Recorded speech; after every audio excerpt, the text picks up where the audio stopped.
Hello, hello. Hey, Chef Alton. All right, so in keeping with, well, I guess I don't need to write down the number of characters at the beginnings of days anymore because I did it yesterday. So we know that it's one of those two numbers. So yeah, I guess we'll just say make sure to write down character counts. I want to use this title tomorrow, by the way. Wednesday. Hey, Athletics. Hey, Shaky. So, hello, everyone. I actually did some extra work last night and for quite a good amount of time because I didn't want to linger on this task for too long today, but I think it's still going to take some extra time. So, I broke everything. I got most of the skill button stuff done, but not the skill tree stuff.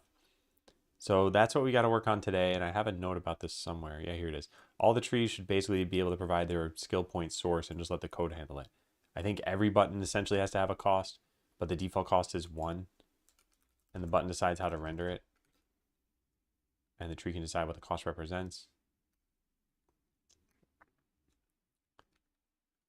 Okay, let's see how this is working. I still got to do some design for this.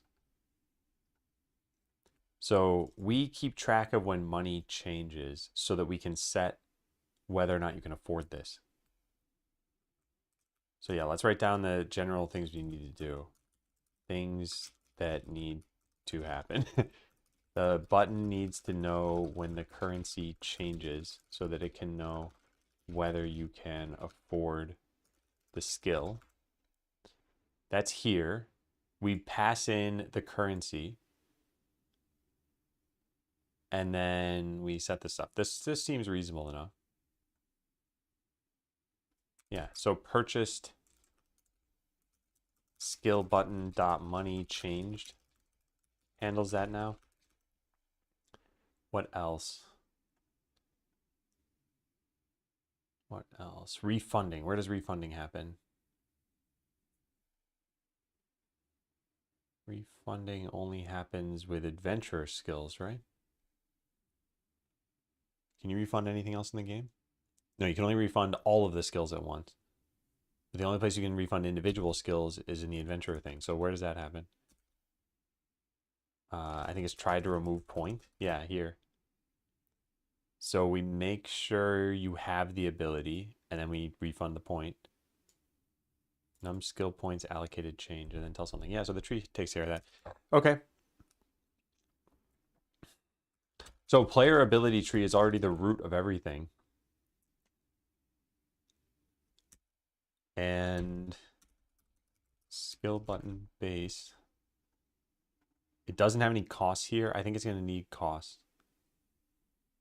Like I got to pass in a cost array and then keep track of it. And in cleanup, I should maybe write consider manifesting costs and abilities directly. I don't know how I feel about that. All right, well, I'm working from a clean slate, so I guess let's just try this out. Does this match what adventurer perk data looks like, or perk data, or something like that? What's it even called? It's not even called perk data. Ability data? I don't know where this is. I am going to find it. Here. What is this thing? Perk ability data. Okay, it's the two of them. I said perk data and ability data. I did not say perk ability data. So it's a collection of costs. Is there a reason why I made this a collection? Because presumably I need to get the latest cost at any point. Where do we use this? Right there. Cost array so that we can call get within bounds. This seems not very smart. It seems not very smart. Okay, let's just make it an array to begin with then. Yeah, I'm not sure why it was a collection. It never needs to expand, right? Yeah, no. Get cost of ability shouldn't convert to an array. It'll already be an array. So we're gonna go change.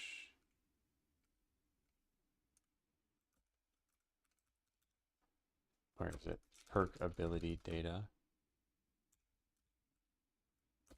Oh man, come on. There, yeah, cool, great.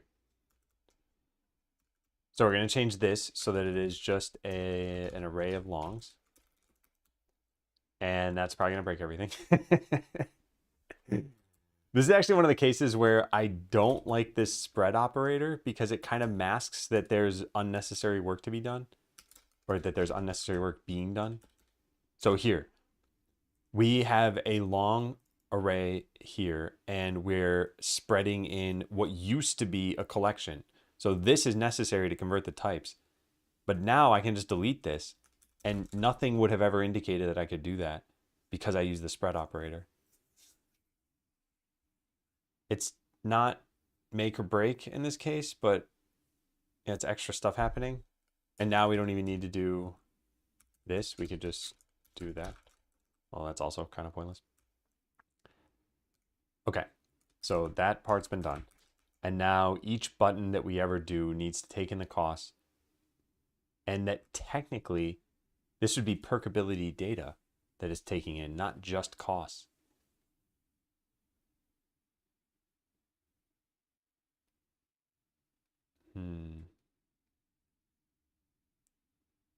What else might eventually go in here? Prerequisites, I suppose. But would a button ever need to know those? Would a button even need to know the cost? Couldn't it just know the current cost? But it can figure out the current cost from this. All right, I guess let's not worry about it too much for right now. Yeah, so let's try changing all this stuff. Everywhere that we initialize one of these, we also need to initialize it now with a bunch of costs. And a player ability tree doesn't know those costs.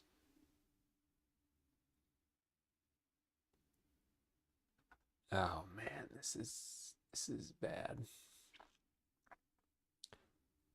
Yeah, this is bad. I'm not sure why set button ability is even here. It's something that we override to figure out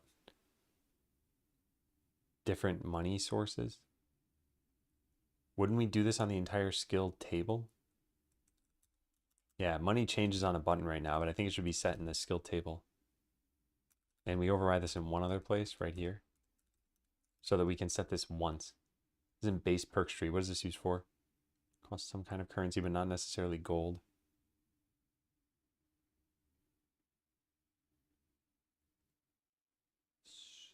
Strange. I guess for when your currency can't change. What inherits from base perks tree? Perks tree does? Huh, that's unusual. Set button ability is there. Huh, that is unusual. Okay. Yeah, I think that should change. I think skill table should probably have some concept of when the currency changes so that it can update every button within.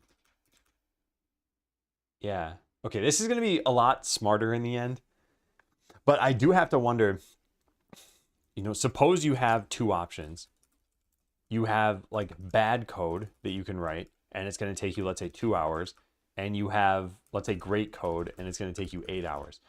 I do sometimes think the right option can be bad code. Now, I tried working on the bad code, and it seemed to take a little longer than I wanted. I didn't try for 2 hours, but I tried for like 20 minutes and I couldn't get it to work. Hey, just win. Weirdest keyboard? Yeah, it's a corn keyboard. And welcome back. You were last here a year ago. I think I probably had the same keyboard then. And yeah, back then you commented on my posture. Yeah, welcome back. Yeah, so I wonder, I don't think as a rule you could ever say I'm going to pick one over the other all the time. But yeah, I think I opted for this route this time around. And I do kind of wonder, like, am I wasting the time? I guess it all depends on in the future if I ever modify this code again. If I do, it's going to make a lot more sense.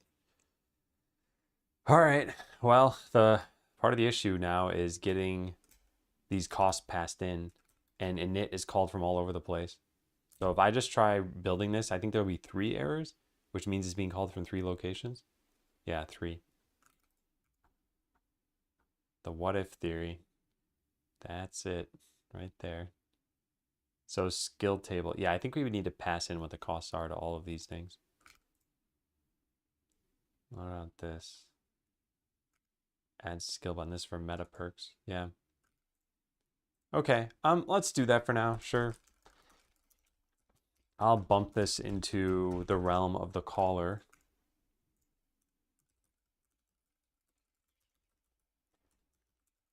Cost. So we're going to try to do this, and then it's going to cause another at least 3 errors probably. Cost. Oh, this is just an ability IDs. So ability IDs on their own are not sufficient here. We need to know the ability ID and the cost.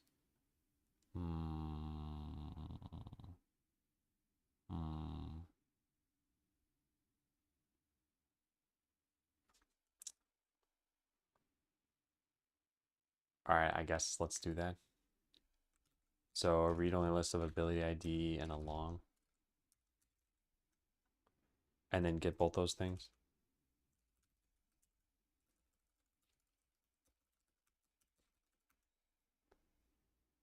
Okay, and now that's going to cause errors elsewhere. So now we got to go fix those. So what is this? We initialize the skill table with all of the skills here, and then we need the costs as well. It's going to be a list of 2 things.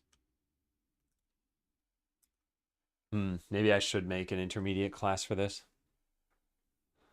because I think this is going to be annoying, and this is going to happen everywhere.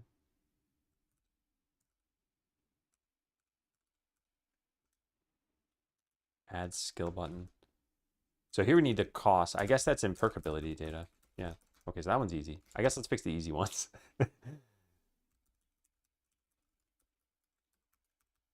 And then we'll work on the harder one after that. So set button ability now takes in costs. So all of these need to be modified.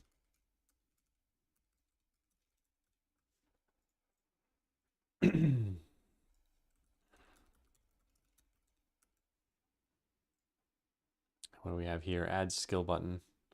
Okay, this one's easy to do. Cool, so we're kind of getting there. Now we have what, 2 more errors? And now we have 1 error. And I know how to do this one. It's just going to be a little tedious, I think. So we need a read-only list of ability long. And this is going to be like skills and cost. So this goes here. And then what this really is, we're going to select. How's it going to work?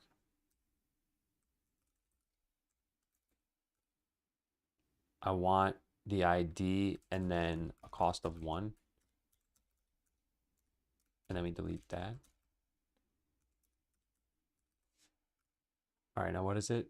Type arguments cannot be inferred from the usage.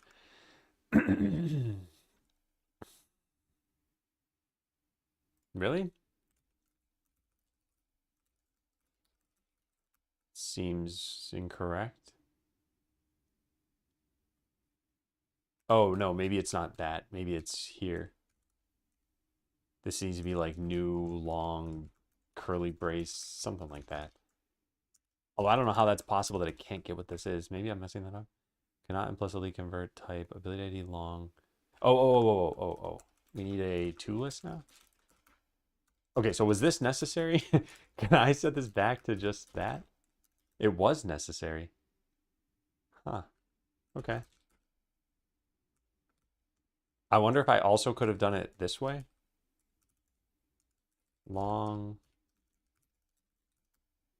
Maybe, but that is casting something to something else, whereas this is just making the thing I want to make in the first place. Okay, does this build?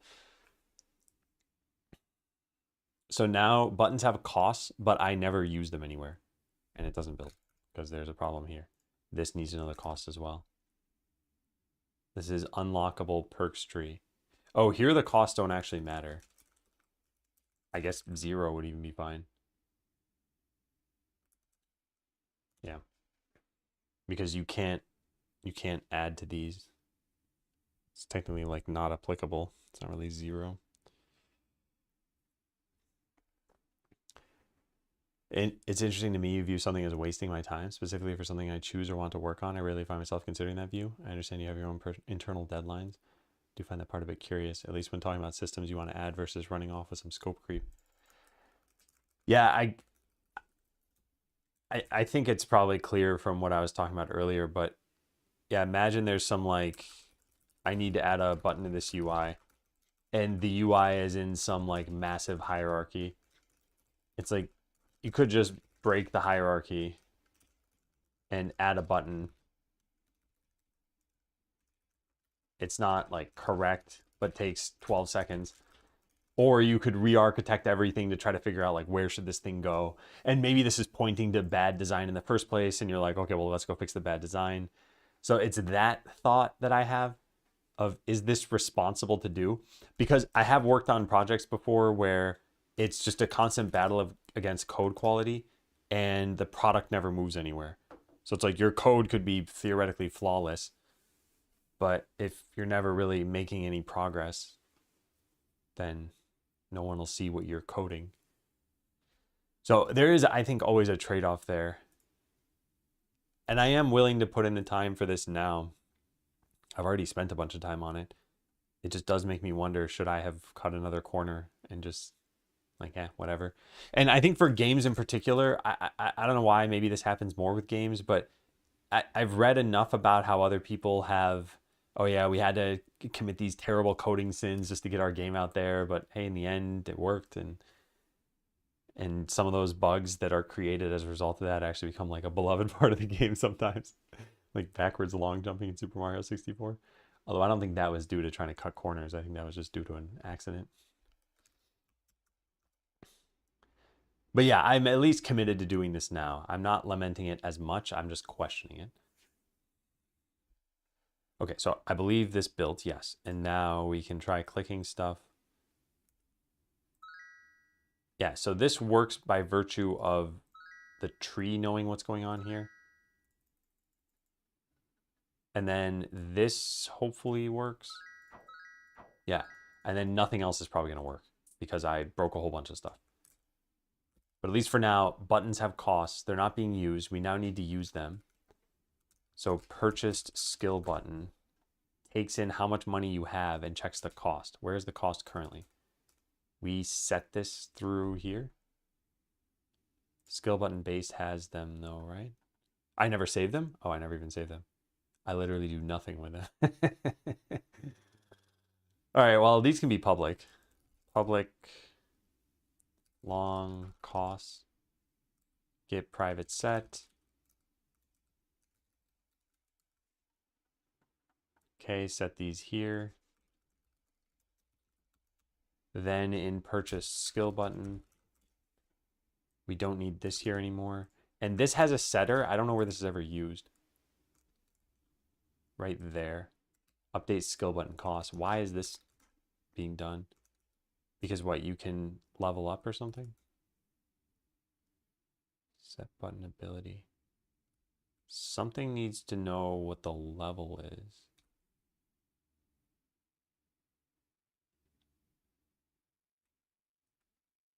We have an abilities component. Ability component has a thing that says it changed the level, but it doesn't know whether we change it on the right thing, does it? Changed level, here it is. Oh no, we do know that. Well, well, well. This should be a lot easier then, right? Because in skill button base, what we can do is when we get the abilities component, we can just listen for when it changed. I think when comparing things like 2 hours to 6 hours, unless you're always choosing to opt into the 6 hours choice, it's such a small drop in a large bucket that I don't think it's worth worrying about. Again, provided it's just one-offs, or you think it's beneficial overall. Yeah, I think there are a lot of variables here. I think one is it depends on the whole X versus Y you just talked about. So 2 hours versus 6 hours. In some cases, it might be that. In some cases, it might be 10 minutes versus, I don't know, 4 hours or something. And it's like, okay, this is an even greater percentage change. And then the other is how often do you hit these choices, and yeah, how much total time is adding up. So if I were to fix every little coding thing that's, quote unquote wrong with Skeleseller, I'd probably spend a month on that task and the product wouldn't move forward at all, but it'd probably be easier to work with the code. It'd be easier to understand everything. In my mind right now, that would be a month wasted because I haven't shown that there's a need to do that. Like some code can be totally isolated and bad, and then it's not such a big problem. So yeah, I think it's just there's this a battle of a lot of incentives here, and one of the incentives is feel good about the project, and another incentive is make money off the project. And the feeling good does mean making some forward progress from time to time, and the making money part, I guess it's the first part you're contesting. Like you should still feel good about making the refactoring changes, and I generally do, I guess, when it's going smoothly. In this case, it's one of these big ones that I just have to keep doing in stages. I've already made like 5 or 6 commits. All right, so here's where we can get some smarts here. We can do abilities component dot change level. And if this is the case, we also have the level here, I guess. We're going to use a level. All right, so now we would know to update the label, but I'm not even sure that's what we wanted to use. What we wanted was whatever's calling set over here. Hey, Pressel, that's quite the image. Did you find that somewhere? Did you make that? Update skill button cost. So this is only any time that we change the ability that we have here. And what does this do? It's in the tree. So we get the cost, we set it here. We now don't need to do that. We can do this whenever we notice that the skill changes. Cost equals value. Yeah, so this is what's going to happen in that function. I'm going to break so much stuff by doing this. Yeah, I'm going to break so much stuff.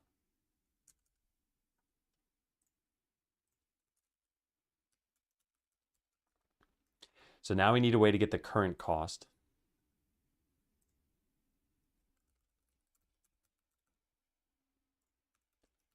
Public long current cost is going to be cost.get within bounds, ability level. Property should not return arrays. Do we ever need this externally? I'm not certain that we do. I think we can just make this private.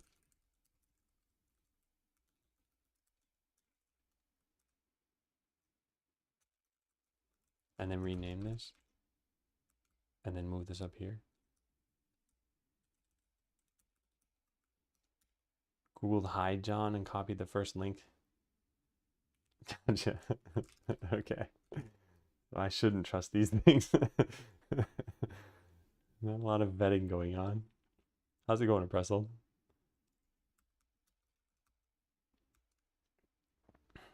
Oh, drat. This assumes that we know how to format the cost. Because some of these are going to have the letter G after it. I'm going to just write that down on the list. Buttons need to know how to format their cost. Some buttons will want to format it with a G afterward. I should probably make a virtual function for this. It can be overridden.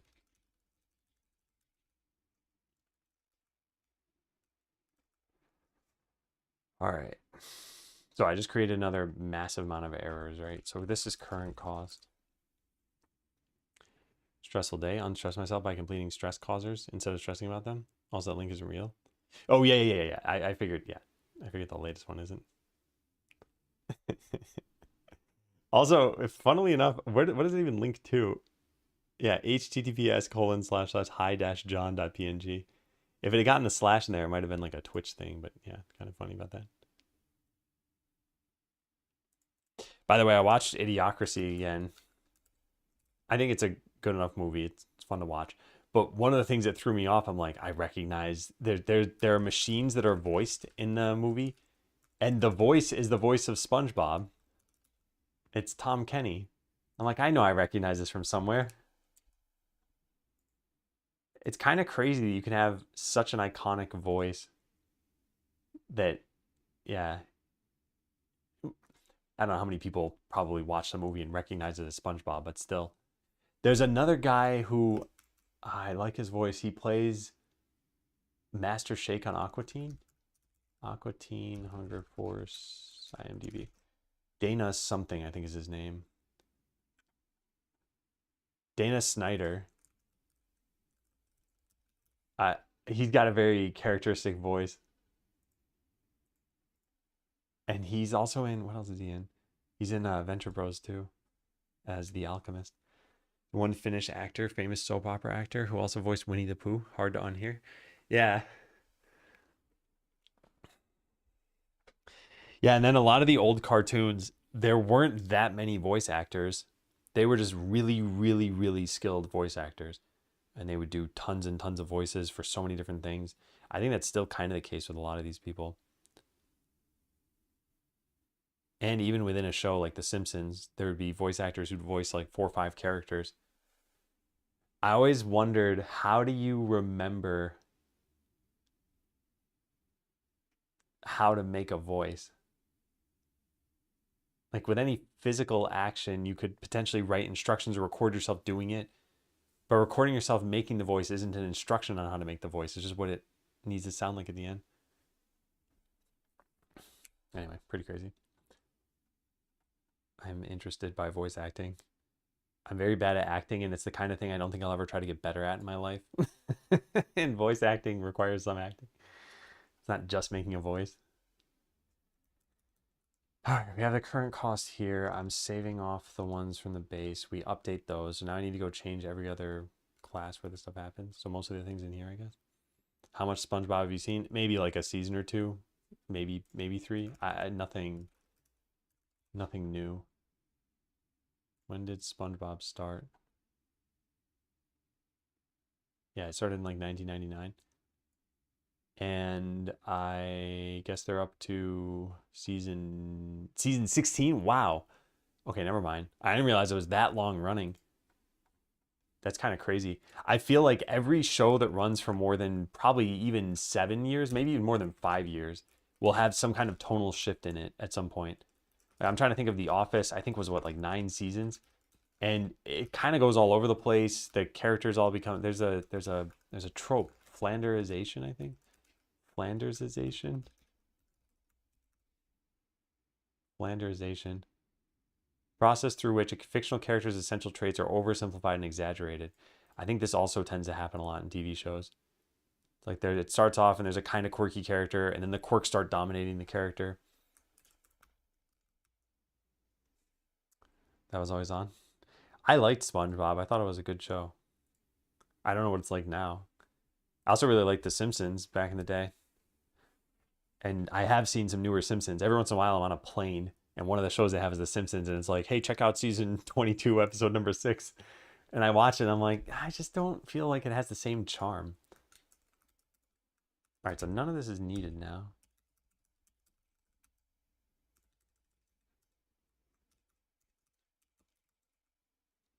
Get cost of ability.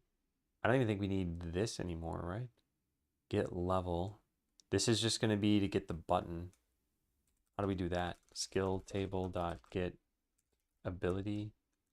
Get button. Get skill button. Ability ID. This has to exist.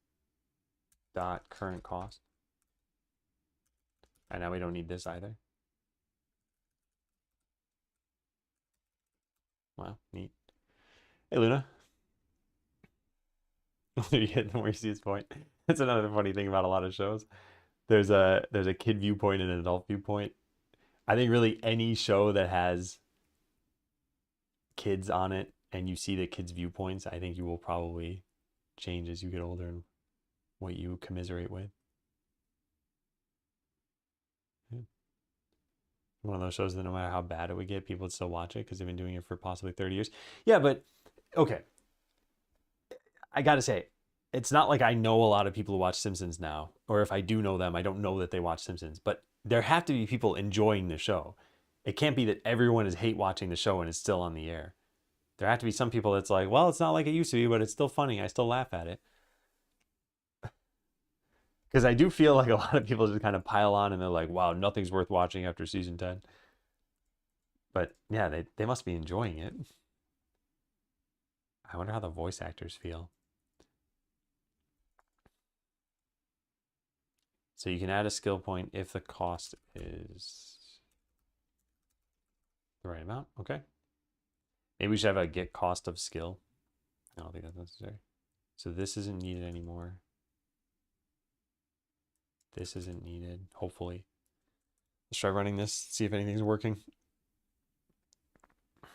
Property should not return arrays. Okay, that's probably why I made it an array or a collection.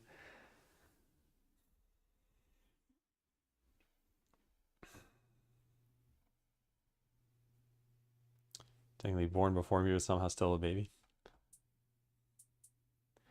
I like kind of both ideas for shows. I guess cartoons are the only way that you could make a static set of characters, because if it were live action, the actors themselves would age. But in a cartoon, the characters never have to age. And some TV shows still try to keep them static. But I like it both ways. Either that plots can affect later episodes, or that they're all just kind of standalone. Make them unaged with AI. Yeah, I guess you could do that. All right, so it's not setting the cost originally, which I think I know why. I think that's coming from skill button base. We have the update cost label code here, yeah. So this should be done whenever the level of the ability changes, which is right here. Yeah, okay, fine. So let's just take...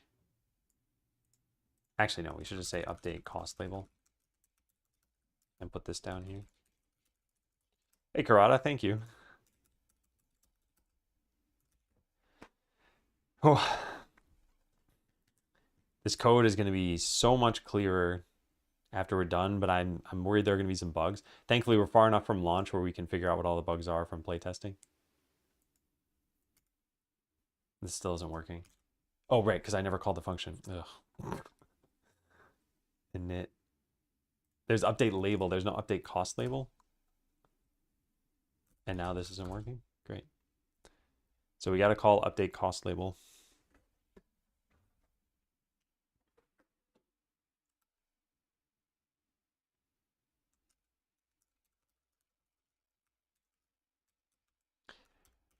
Should this just always be done as part of update label? The only way that this changes is if the ability level changes. So, I mean, I guess so.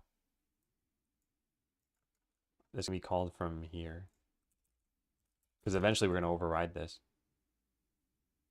Which means that anything that already does override this, which is probably just this, needs to also call update cost label.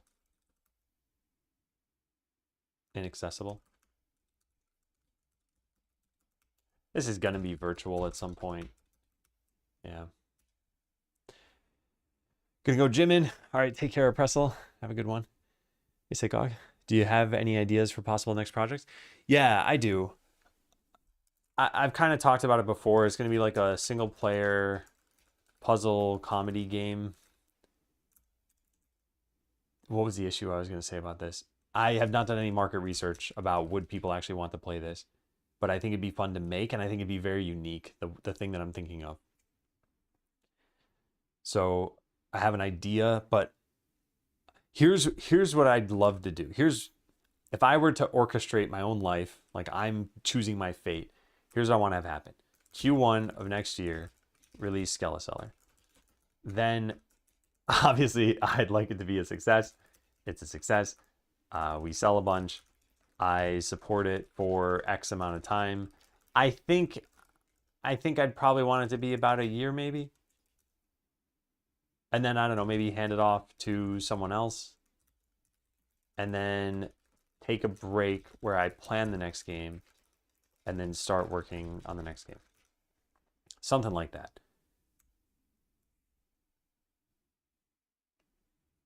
There's a force that I've never dealt with here, though, which is if you make a successful game, I think people expect quite a lot out of your next game. And I'd still like to have it be a kind of low budget game that I'm still streaming while I'm working on it. And not some like, okay, time to go spend $2 million and improve every single aspect of the first game that I worked on. I don't know. So I have some ideas about that. Now, if that idea, well, I guess I could decide that idea is not worth doing for some reason. But yeah, for whatever reason, that idea is not worth doing. I don't have any other games I'd like to work on, and I'm trying not to think about them. I really like whatever project I have in mind, and I don't want to be torn between two of them because there's just no way I'd be able to handle that. All right, so how are we doing now? Does this now show the correct costs? Nice. What if I save and load? Wait, no, I already did load. Wow, this is already better.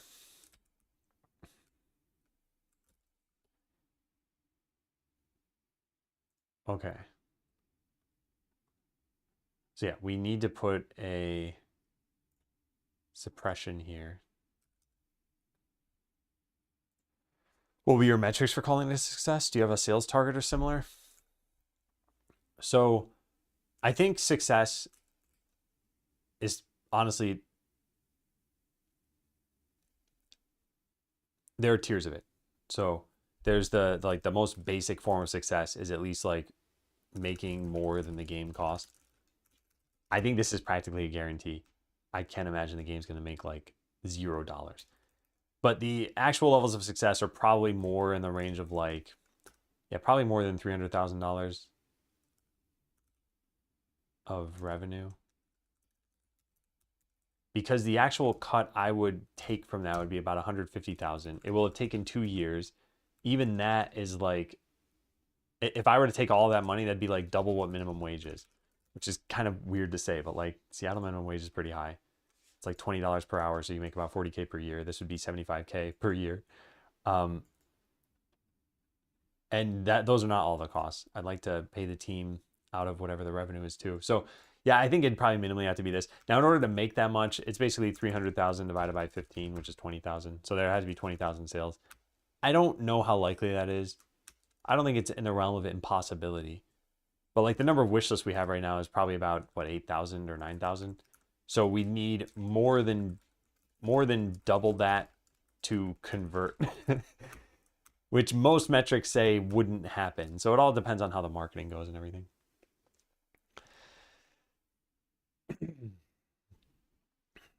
I was just commenting this morning that NextFest has started. So I suspect Skeleseller metrics are going to be down for the next probably couple weeks, maybe even 3 weeks. Because people who want to play a new demo will go find the thing through NextFest. And influencers who might have covered a demo are going to look at NextFest too. So like today we've gotten 2 people to activate the game. And no one's playing right now. This is pretty standard though as of late. In fact, I think I can show you like the last week as an example. You can only see how many people activated, I think. Yeah, it's like 20 per day. Wait, is this 2 weeks I chose? No, it's 1 week. Yeah, daily average right there, 20. Yeah, so it's about 20 per day, and now we're seeing it about 2, although part of this has to do with some influencers having covered it. Okay, so now we don't have these functions that are hopefully pointless. The skill button cost isn't needed. Yeah, this is a lot better. Looks good. Looks good. This got cleaner too. I like that a lot. Can afford. Oh man, this should be done for every type of skill button. Really difficult for any single game to get a spotlight. Yeah, it is. Something to keep in mind is that there are a lot of games in the festivals, but that means that there are also a lot of just really, really bad games that probably no one's ever going to buy. But it does mean that there's a greater chance of there being a good game with having so many of them. Okay, so money change would be on the base skill.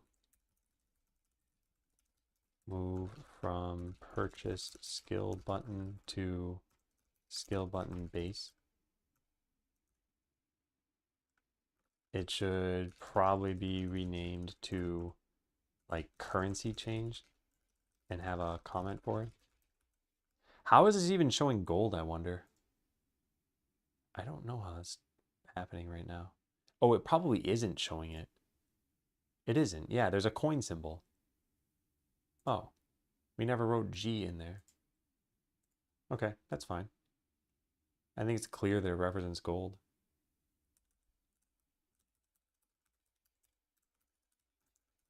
think the coin symbol is good enough.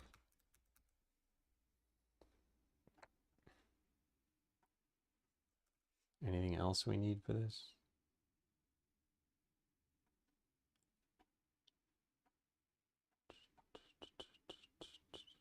No, that looks good. There's one thing though, set button ability. I still want to see how this works. I think that can probably change. Bit strange how we initialize buttons right now. This is put costs directly into the skill buttons. We're not using them everywhere yet, but this does simplify some logic. Okay, another step done. So this is finished. Skill table should probably have some concept of when the currency changes so we can update every button within. Now wait, what? When the currency changes. Okay, yes, no, that's still true. So right now the tree knows that, doesn't it? Actually, it's not even, it's more complicated than even that. There's a money changed function that is used from, where is it? Base perks tree? No, perks tree, here. So when the town's money changes, it calls into every single button to tell it that the money changed. Instead, it should call into the skill tree and say that the currency changed. And what is this? Oh, this is how to modify the external currency. All right. And this is the only place we ever do this, huh? So skill table doesn't work this way. Oh, man. Okay. This is going to be something. So public void currency changed. Long currency. So what did we do in here? We used to call money changed on a purchase skill button. Money changed should now be in the base, not here. That should be called currency changed. And we have to modify the actual function itself. Can afford is in here. Oh, God. Yuck. Okay, well, whatever. Good thing about games is once they're complete, they turn into passive income. So even if you don't hit the desired sales at the start, you might do so later plus more. Yeah, that's true to some extent, I think. I think a new trend that I've seen on Steam reviews, and you can actually kind of see it with, I just looked at this on Hyperlight Breaker. People are very quick to point out when a game is abandoned. So if you look at the reviews here, you see mostly negative. For most people, by the way, and this is me speculating, but most people are going to see mostly negative and be like, I'm not buying this game. They might not even look further than this. They might just be like, oh, well, doesn't look that great then if it's mostly negative. But anyway, suppose you read these. Devs got fired, development is stopping, and it's nowhere near complete. So this is important. It's nowhere near complete. But this part about like, hey, the game was abandoned, you'll see this on a lot of different games. What's that David Brevik game? I just search for David Brevik. It's like something below. It lurks below. So if you look at the Steam reviews for this, I wonder if it'll say this, because I'm pretty sure Brevik stopped working on this. And I wonder if the reviews, the negative ones, will say this. No. They don't comment on that. Then again, these reviews are from like 2 years ago. Oh, here we go. So here's one. And this is what kind of sucks. This person played for 21 hours. And they started with really nice ideas, and they say, but the development has been abandoned. And I don't know exactly why this is a negative review. It's like they seem like they have fun, right? So it might seem like it could be passive income, but this negative review wouldn't have existed if development were still ongoing. And it just seems like I'm seeing reviews like this pop up more and more on Steam. So yeah, imagine that your game is flawless and everyone's enjoying it for 5 years, and then year 6 rolls around and you stop working on it, and then these negative reviews start popping up. Now in this case, it didn't like poison the review percentage that much. It's still very positive. I don't think very positive is ever an indication you shouldn't buy a game. It's not like it has to be overwhelmingly positive.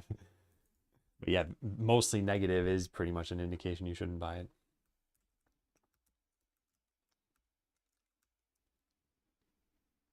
All right, so can afford needs to be moved from here too.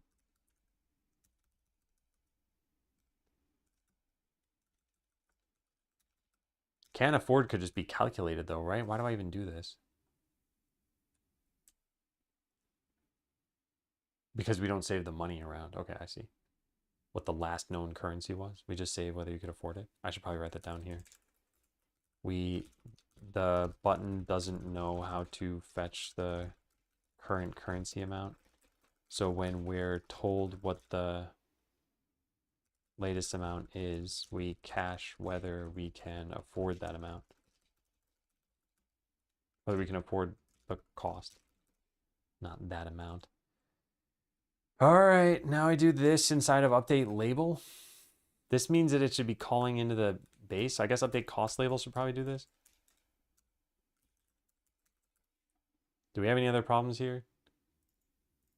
This I just never coded. Code this. I don't even know what it's supposed to do. So I should probably figure that out. It's whatever purchase skill button was doing, right? Who knows? Who has any idea? It was money changed. Yeah, that's what's supposed to be called. And that's, I think, what's here. But it's going to be called currency changed.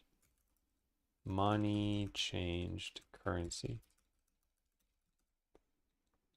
And I don't really care if it's at the max level or not. Do I? Do I care about that? Update icon saturation. We're going to update this for every single thing. No, yeah, we have to do it. Gamers aren't always rational, so you have to keep in mind how your decisions would affect them emotionally too, I suppose. Yeah, but I do find that it's rather unfortunate. You can have a product that is good, and just because work is no longer ongoing, people will say that that's worth a negative review. That should not be happening. And you can't really make a decision based on that, right? Like at some point, you've got to stop working on the project. It can't be that for the next like 30 years of your life, you're going to work on the same game. I mean, it could be, but it's unlikely anyone's going to do that. So yeah, at some point you have to move on. And if it's like, okay, well, that's it. Now that everything's just tanked. Now, granted, it doesn't happen to that extent. Even on that game, I showed there's at least one negative review that mentions it. Probably there are more. But it wasn't enough to probably change it by like 40% of the review score. Anyway, my only point was about the passive income thing. Like, I think you could potentially make income from old games, and I think that bigger companies can probably do a little bit better of a job at it. Like, think of how many times Final Fantasy 1 or how many times Final Fantasy 7 has come out for a different system. In fact, if we just search for Final Fantasy 1, I wonder if it says on Wikipedia how many times this has been released. Versions and re-releases. Okay, so yeah, look at this. This is the original one on the NES. I've never even heard of this. What is this? Final Fantasy was on whatever this thing is? Wow. And then it was on Family Computer. I also had not heard that. Interesting. Then Wonder Swan, PlayStation, Game Boy Advance, mobile phone, PlayStation Portable, Wii Virtual Console, PlayStation Store, iOS, Windows Phone, Android, blah, blah, blah. Like, there's a million releases of this. Final Fantasy 1 has probably made millions of dollars on its own. And it's because they're able to kind of keep up with the times in terms of platforms. People are going to create expectations. If you release the game only as 1.0, then people won't have their own generated expectations and expectations set by the dev themselves. I think people are always going to have their own expectations. And I think that if they don't match and the game is released, they'll just leave a negative review. But if they don't match during early access, they'll be a slightly softer on the game. But then when the game releases, if it doesn't match, then they'll be like, well, they had a chance to fix this. They were told for 2 years that this was a problem, and then they didn't fix it. I still think sort of, like at the end of the day, I'm a gamer. And so it's kind of funny to say this, but I think gamers are just sort of generally entitled. Like games are typically low cost a lot of the time, except for AAA games. They typically have like lots of gameplay, lots of systems, lots of whatever else. There's a certain art level of expectation, sounds and music and everything else. So even once you combine all that, it's like, oh, I only got 17 hours out of this game, but I paid $20. Not worth it. Thumbs down. Maybe that's not how a review should work.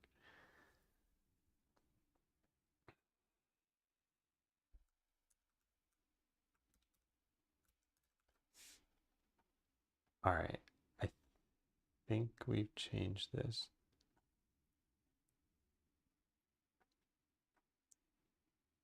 So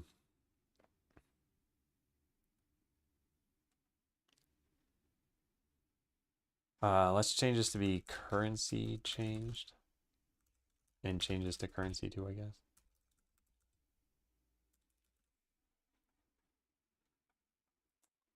So nothing's gonna call it. I wonder what this is gonna look like in the skill tree.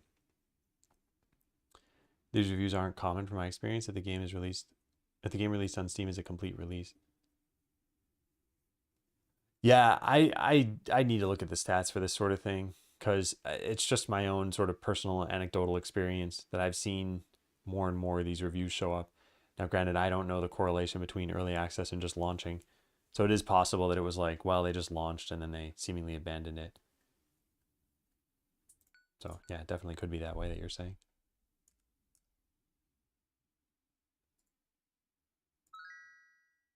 Okay, so that's not updating for some reason. Oh, that's why. We've disposed an object. Well, that's not good. I know why this is happening. It's because of this listener we just added right here. So I need to encapsulate this in its own thing. Ability changed level. Private void on ability changed level. So this is going to be ability ID level.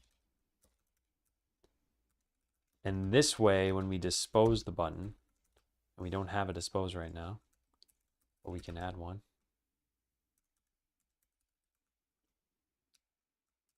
We need to get the abilities component. I think this will fix it. Why is this a problem? Ensure it calls the base. EA is generally regarded as a beta version of the game, with the promise of it being actively worked on and seeing significant add-ons and improvements, I would say. Yeah, I think so. I think Steam has started, so let me show. Steam has started enforcing the games have this, I believe, this section. Developers of this game intend to release as a work in progress, developing with the feedback of players. Actually, maybe this isn't required, I'm not sure, but there are a lot of questions here like why early access, and you're allowed to answer that, and how long will it be in early access, allowed to answer that, so on and so forth, so that if you are a prospective customer for this, you would look at this and be like, oh man, it's going to last for a year. Okay, I don't know about that, but I like the mission statement that they have here, so okay, fine, let's try it out.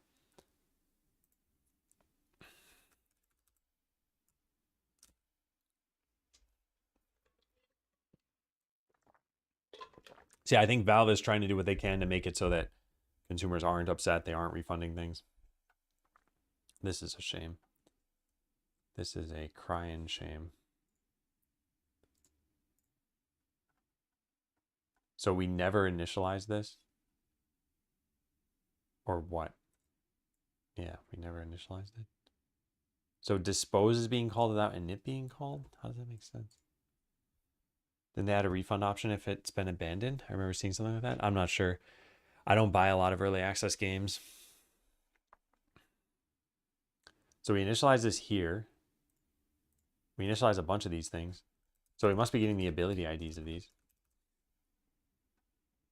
Oh, we already hit an issue? Wait, what?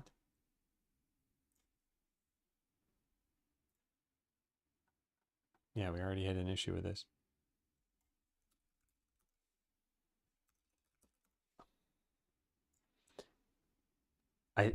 I'm pretty sure this means we're making a button and we're never initializing it. And we could guard for this. So yeah, this is null. Where's this happening from? The title screen? What?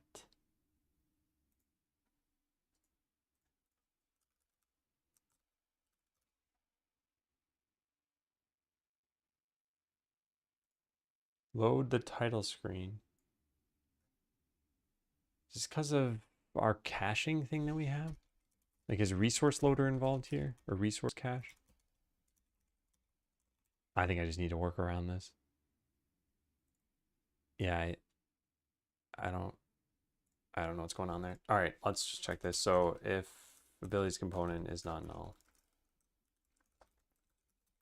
There. Now where's a knit? I want to get rid of that breakpoint. There it is. Okay, now I'm hoping everything's hunky-dory. I'm guessing the adventurer skills are still going to be broken. No, they're not broken. Oh, that's kind of nice. It's kind of nice when things aren't broken.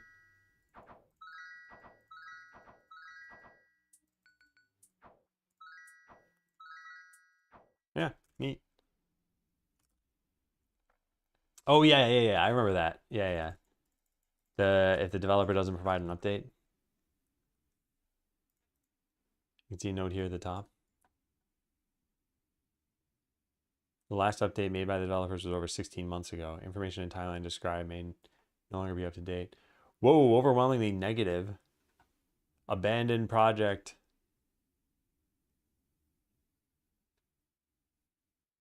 Where are the other ones? Say, yeah, abandonware at this point. Abandonware. Yeah.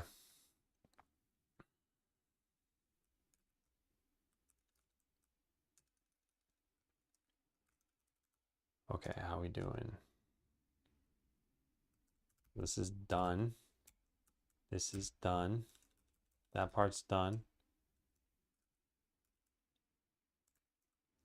I think I've not seen overwhelmingly negative before. Doesn't Overwatch 2 have an overwhelmingly negative review? I wonder if it's still at that. It's at mostly negative and mixed. Wow. Things are looking up for Blizzard. Small indie company. No Man's Sky used to have one. They have completely turned their act around. They're very positive now, which is quite impressive. And what else is overwhelmingly negative? I don't know.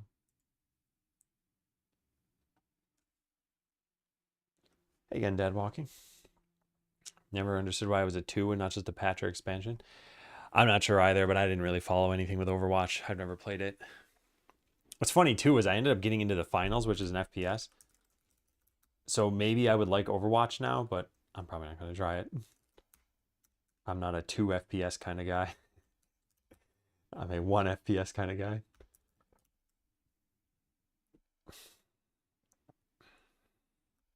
So I should check this in and then move on to merging the other trees. Oh, this doesn't need to be here. This can just be button now. Very interesting. Same thing with this.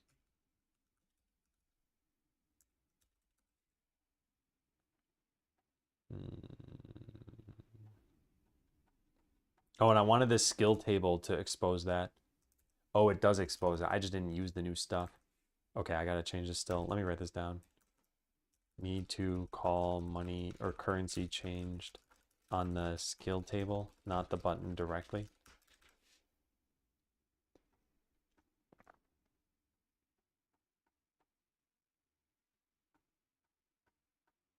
Okay, the rest of this looks pretty much fine. Okay, so we search for currency changed. And this is in here. This shouldn't even be needed, right? We update the cost label as soon as we update the label. Yeah, I don't think we need this. Which means that now this isn't needed. Huh, interesting.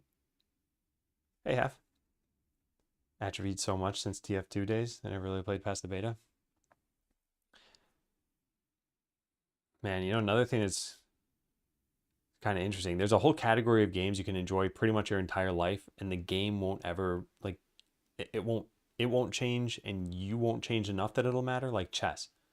Chess is probably going to just stay the same, and it's not like you need reaction time or anything unless you're playing speed chess.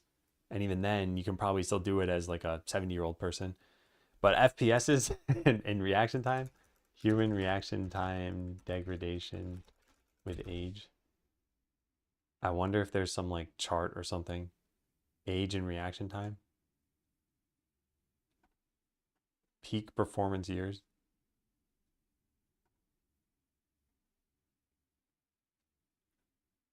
So 30 to 40 minimal decline, 1 to 2% per decade, then moderate decline, then more noticeable decline. I don't know how accurate this thing is, but yeah, I'm pretty certain if you take the average like 75-year-old and 15-year-old and compare the reaction times, the 15-year-old is going to be faster. So with FPSs, it's like as you age, you will naturally get worse at the games. And some FPSs can probably compensate for that a bit, but I feel like part of the genre is typically reaction time. I find myself falling back to knowledge-based comfort games. I have a theory that comfort media will be on the rise because in part due to like attention spans lowering and in part due to just general like stress increasing. And I attribute this to a lot of different things. So these are broad claims, but I think you're gonna find more like cozy shows, games where you turn your brain off. 34 now, and I no longer enjoy super stressful PvP games. Used to love competitive Counter-Strike, WoW Arena, etc. Yeah. Well, the thing is, you could still. So super stressful PvP. I think you could even say chess could be that. It's not. It's not like it's stressful from a reaction time thing, but it all comes down to what the stakes are. So I think what you're probably talking about is the nature of the game. Because I was gonna say if you play like Hearthstone or Magic the Gathering or something, you could probably play that competitively the rest of your life and not have any mechanical issues. Like Hearthstone requires a few clicks here and there. And yeah, Magic. Actually, I wonder. This is neither here nor there, but I wonder how Magic. Never mind. There's no thought I have with that. I'm not gonna finish that sentence. Wonder if it's actually an age thing or just getting mentally out of shape. I have quite a few younger adult friends who can't handle faster paced games now just because they haven't really played any in a while. I think it's sort of like talent versus skill or something. It's like what's your starting level? So your out of practice level might have gotten to the point where your reaction time is lower, your accuracy is lower, but you could still train it up. And I think there's probably an age where, like if you're 90 years old, you're probably not going to be competitive at an FPS. And it has nothing to do with what a typical 90-year-old would do. It just has to do with like what your body is capable of. The pivot to like collabs with popular media seems so weird to me. I am only an outsider to Magic the Gathering. So I've seen some of these things like SpongeBob and Final Fantasy making their way in Lord of the Rings. And I like it as an outsider, but that should mean nothing because I haven't bought a card in a very long time.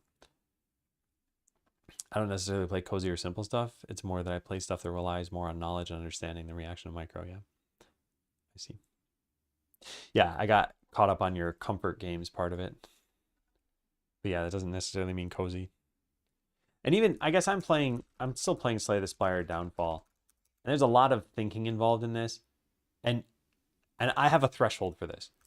At a certain point, I'm like, I don't care. I know there's a best way to play out this turn, but there's nothing on the line. So if I lose, I lose. But if it were in a tournament setting, I would be like sweating. I'd be like, I have to figure out what's the best. I have to do this. So much on the line. All right, I still have not done this step yet, have I? No, I haven't. But I started to. I only did it for base tree, so we had to still search for currency change. So Perks tree has it here.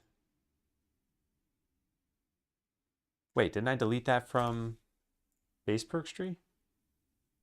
No, it was only being called once, but Perks tree calls it all the time. So when we initialize this, we need to do this here. Town.money changed plus equal on money changed.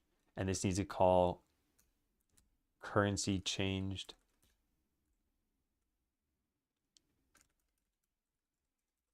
Private void on money changed, long money, skill table dot currency changed.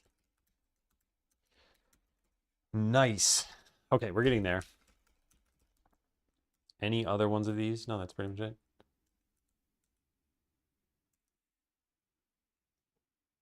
All right. Let's go try it out.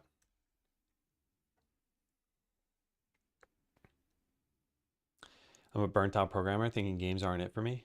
Definitely do need to turn my brain off. Maybe one day that'll change. Yeah, I don't want to do anything resembling work in my free time. So I've talked about this a lot, but factory games, they feel like programming to me, and I don't want to play a game that has me programming stuff. So I don't like these games. Now that said, there's this game, what's it called? Factory Town, I think.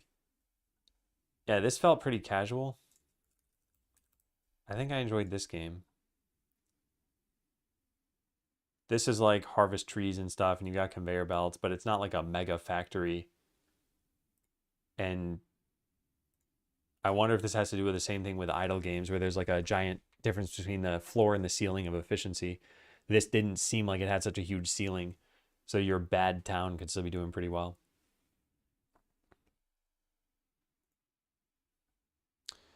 Have you seen Gaming Grandpa, who joyfully plays Call of Duty? It's gold. No, I haven't. I've never really played Call of Duty. I don't tend to watch a lot of gaming videos for games I've never played because I can't really relate to them. Went out and participated in competitive events a few times this year, but large and team-based and not PvP. Had a lot of fun. Felt quite a bit older than the average when it came to players that actually went all in, probably by a decade. I think that's cool. I miss the days when I used to play Smash Bros. With just real-life people. And I'd still love to have this happen again somehow, but I'm not really seeking it out. Like, I don't want to play with total strangers. It just, at one point in my life, most of my friends played Smash. And that meant that I could have fun playing with them.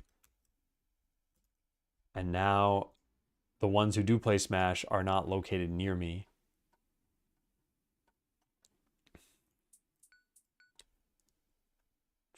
Also, I haven't played in forever. Okay, this looks like it's working. Yeah, it looks like it's working. What about this one? Yeah, looks pretty good. So those are only a couple of them, though. There are other skills here somewhere. Like this. Did I just click that twice? Oh, it's broken. Not present in dictionary. Should I fix this now? I think I'm gonna fix this later. I broke buying town perks in bone mode. So this is done. Let's go check this in. Yeah. There's a lot that's breaking along the way. I know that I'm in a broken state.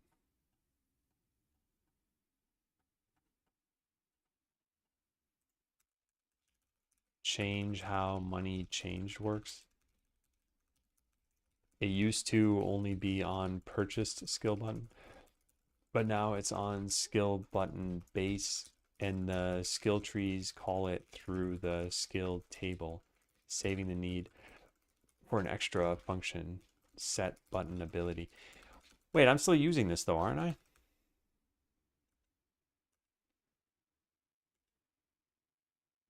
Huh.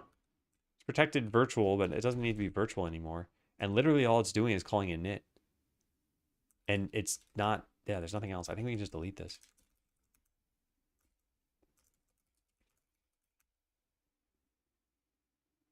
Did I mess this up? Oh, I typed it with 2 eyes. Or 1 extra eye. Smash viewer battles. Loser has to gift 3 copies of Skeleseller to their friends. Man. Yeah, I haven't played Smash in forever. The other thing too is there's some hidden tech in Smash Ultimate, like wave landing, that I just never even looked up to be able to learn. I just know that it exists. And back in the Melee days, I wanted to learn some of that stuff. But a weird video popped up on my YouTube feed yesterday about Super Mario 64, what's it called? Like arc straining or something like that? What's it called? Arc 10? Yeah, arc 10 straining. Okay, so this is nuts. What this video boils down to is the best way to get from point A to point B in Mario is not necessarily just move in a straight line. It's to like angle yourself and kind of spiral over to there, and it's a very in-depth technical explanation of why this works. So let's say you want to become a Super Mario 64 speedrunner, you need to know this. But if you're playing casually, you don't need to know this. And that goes back to my threshold of I want to turn my brain off at some point. I want the fastest way to get from point A to point B to just be a straight line. So if I'm playing a game, I'm going to try to move in a straight line. If I ever have to get to the point where I need to learn like the arctangent function in Super Mario 64 and like it's gotten to be too much. I just don't care to that level. And that's how I feel some games get in like the mid-high competitive range.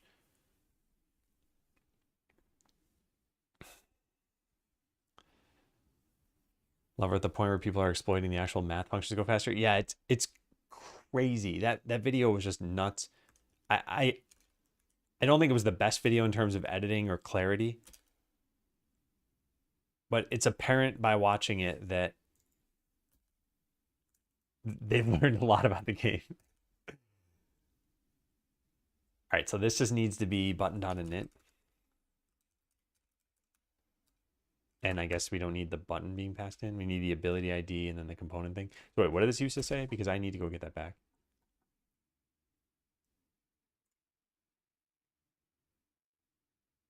Set button ability in the base.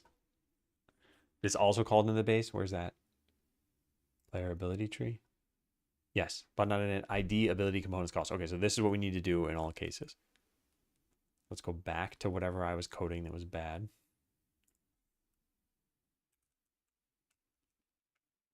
Ability ID, ability component. Okay, so that one's done. And there are only two more.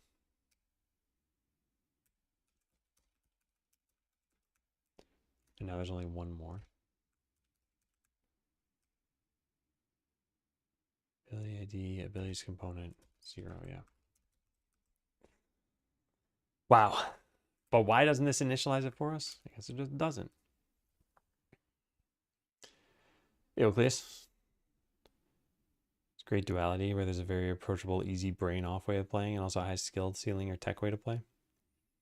Yeah. I would say most Mario games are designed to be approachable. And I'd say newer Mario games are designed to have some extra skill ceiling, but that they're not required. But the skill ceiling that we're talking about with Super Mario 64 now is like just a property of how it was coded. It wasn't intentional. They never probably thought anyone would be playing this game 30 years from when it came out, let alone speedrunning it. Just things they couldn't have predicted. Okay, so this has really simplified the code, and it solved another problem here, this.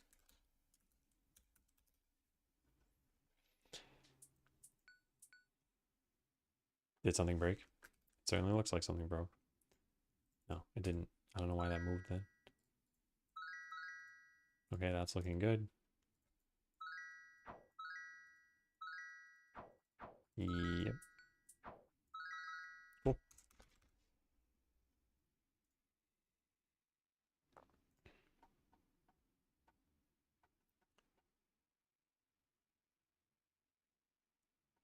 Function set ability. Yeah, okay. This is looking good.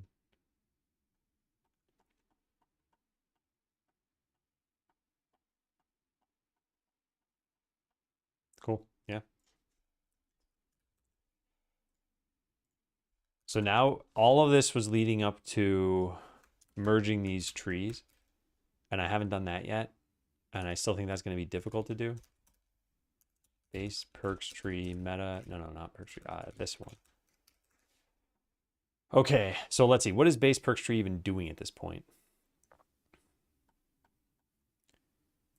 We have can afford any skill, which is actually can add skill point, which makes sure you are not at the max level.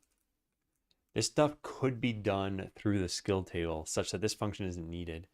Let's just, for laughs, let's just delete it. Let's act like we've gotten rid of it already.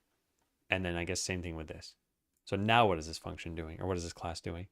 We have an initialization thing here, which probably closely resembles what's happening over here too. It doesn't, because we don't pass in. We call add skill button for all this. So if we had all the ability data, we could do this in the base. So this could cease to exist too. I don't know what this is here for. What is this here for? It's protected. What use is this? Nothing? Okay, so then that can be gone. What about this? Go through all the abilities and call update label. Yeah, that seems like that could be changed to load. We don't have a load here. Okay, well, anyway, that could be changed. We're just trying to see what code is in here that needs to still be here somehow. So add skill button. This is in base perk tree. This probably does need to stick around. We need some way to tell them what kind of button to create. So let's ignore that one for now. This does nothing. Why is this here? Oh, this just literally does nothing now, huh? Okay. And get currency is for the base class, anything with modify currency, and then what's modify ability level? This needs to change cost. Yeah, so these probably still have a reason to exist. Add skill button, modify ability level, get all the other things. So let's go revert this whole class. I don't want to actually save any of those things. But yeah, I think this code can be deleted. What time is it? Okay, it's about 10 a.m. I want to get this stuff done. I should probably take a break. Yeah. But yeah, we're here right now. So I'll put a star there. All right, well, you know the drill. Is it jump time? It's jump time.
Okay, hello everyone. Close the game.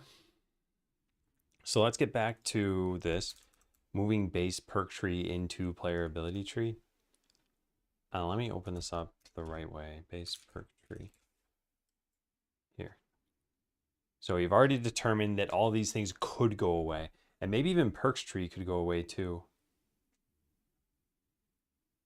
Yeah.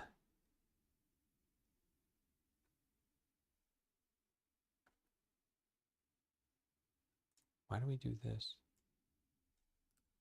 And does anything override this? Yes. Okay, that's fine. I guess that's constant time anyway.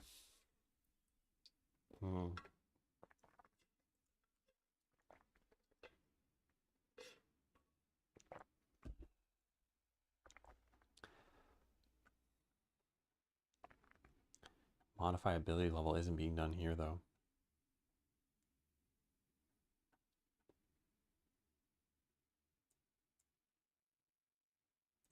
And this is only for player abilities? Yeah, it is.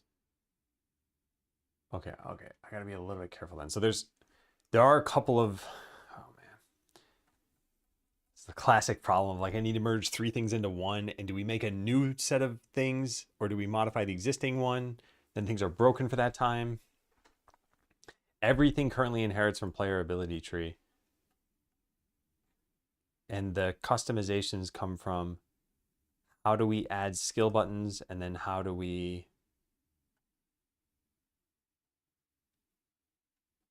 Wait, there's some other thing we need to do here.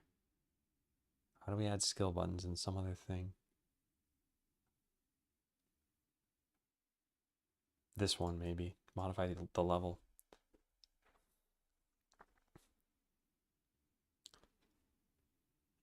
I'm not totally sure where to start. Well, let's start by gutting, I guess, individual functions. So how does init work right now? We pass 3 of the things up directly, and then we add all of the buttons that we have. And the kind of buttons that have to exist are going to be different. What inherits from base perks tree? Just perks tree. Why does this class exist then? Why doesn't it just merge with perk tree? Because nothing else inherits from this. Wait a second. So then that might be the easiest first step. Just get rid of this class completely. Let me make sure I'm not going crazy here. Base perks tree. Yeah, I'm not. Literally only used here. So these could just be the same class. What's the rest of our hierarchy that we have? Meta perks tree is from player ability tree. Yeah, okay. So first let's get rid of this. So this keeps track of the town. I'm gonna put everything in here. I don't care. Init, this must be overridden by subclasses. Sure, just whatever. Keep it around. Then initializing here. So now we got to be a little bit careful. This used to call into...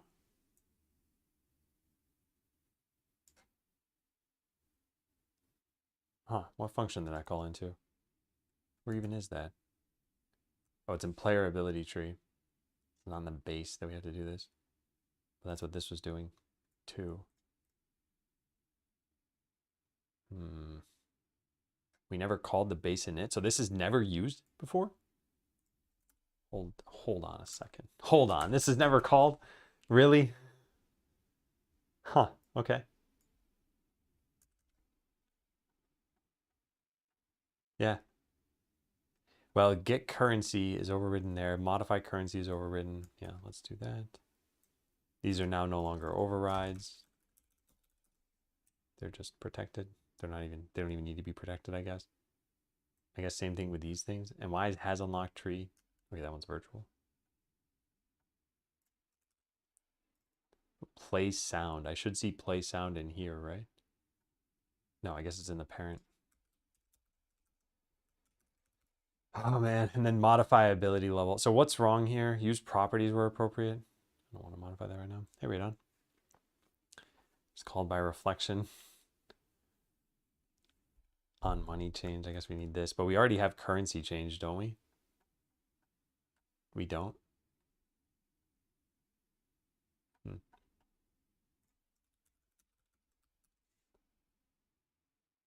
And then we need this. So now perks tree doesn't need to exist, and we need to just merge these 2 functions. What's different? Well, that's what's different. We would call the base first. So now this is fine. So now perks tree can be deleted. What will this do? What will this do that's bad? Perks tree.cs. Is it used anywhere? No. And perks tree is used in a whole bunch of places. Yeah, which is now going to inherit from base perks tree. So this can just be deleted.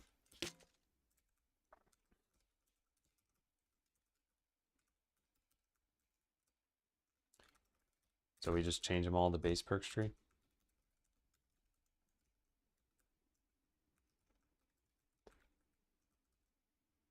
Yeah.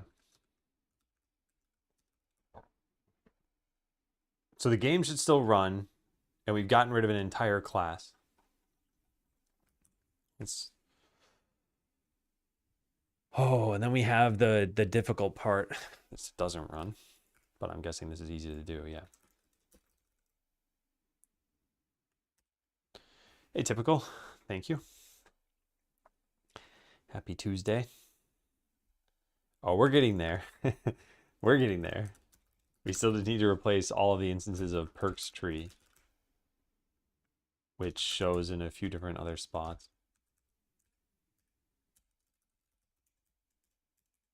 Anywhere else? There's one more somewhere. How am I missing it? One, two. Oh, there it is. Whoa, whoa, whoa, whoa. Go back to that.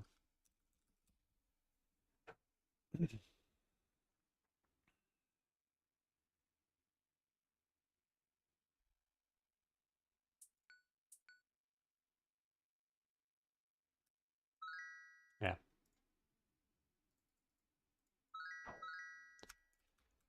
Okay.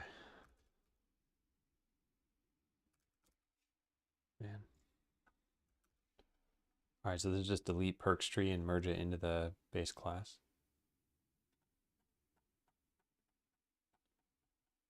Yeah. Merge perks tree into base perks tree. The only class inheriting from base perks tree was perks tree. So perks tree didn't really have a reason to exist.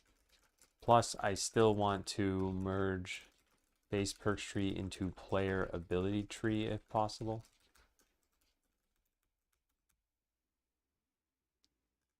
So this cuts out a step. This handles a step of that process.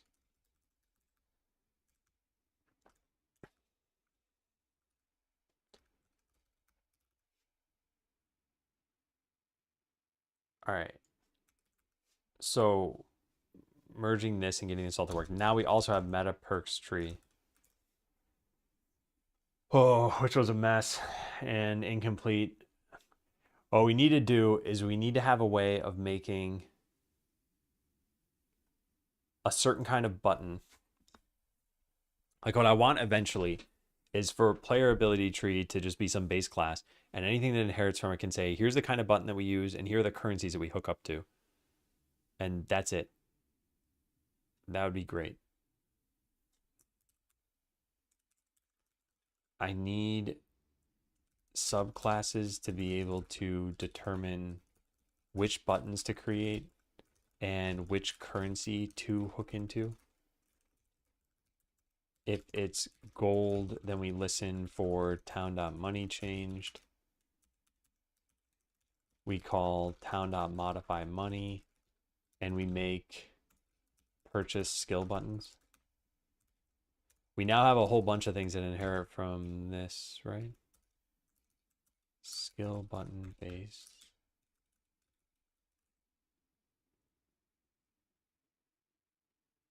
Yeah, meta perk button, adventurer skill button, purchase skill button, unlockable. Can there be a button for that? Where's that one? Oh, there was no special code for it, so it's just skill button base. Wait, so that's 1, 2, 3, 4, and maybe skill button base counts as 5. And I had 5 scenarios here, right? Yeah, 5. So if that's everything, then we need a tree that creates all of those different kinds of things.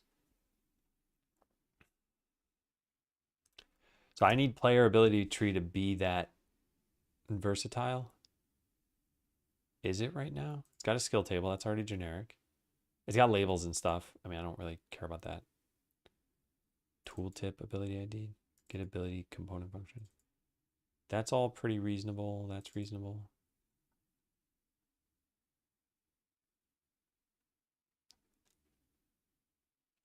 Yeah. And this doesn't take in the town, right?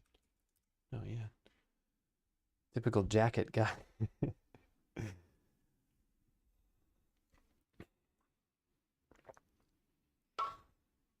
Hmm.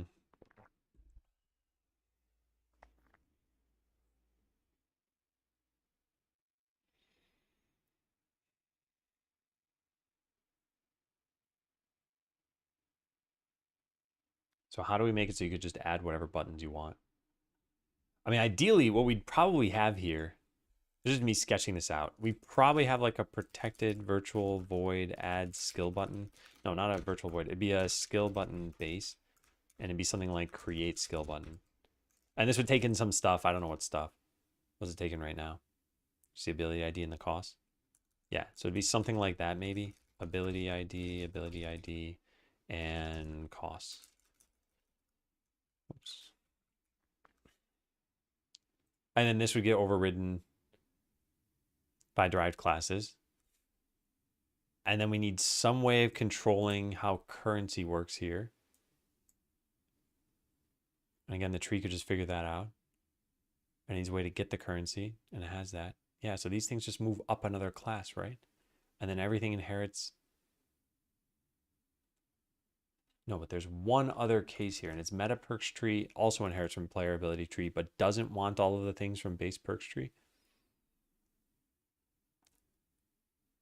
Okay, that might be a little bit of a challenge.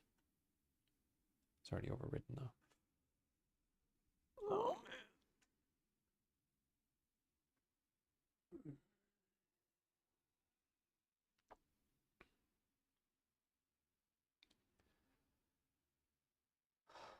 Yeah.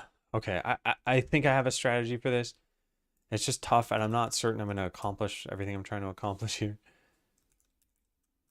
I think we can merge base perks tree into player ability tree and then start exposing these functions to create special buttons. There is one issue, and it's that adventure panel tab doesn't actually use one of these trees. Because it's just this section. These other ones have a title, they have this horizontal rule here, and then they put out a bunch of these skills in a container. These just have the skills in a container. So it's the just skills in a container bit that I want to have represented by this. So they can all use the same code. And if the way I'm progressing right now, that's not going to be the case. So skill table would get this logic. Like how to create skill buttons and stuff. Oh, but the tree figures that out. So it'll create that differently. How does Adventure Panel Tab work? Does it already use all the skill table things? Probably not. Probably not. No, it does. Wait, what? So wait, then this doesn't happen on buttons? Individual buttons? Where do we make the buttons?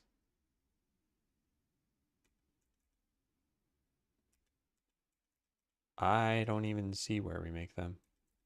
Because I don't think we do this here, which means this probably is already working the way I want it to work. Yeah, I think I know where this happens. I think it's in skilltable.init. This creates a whole bunch of buttons. Okay, let's try it. I'm just gonna try it. If I don't know what I'm doing, then I don't know what I'm doing.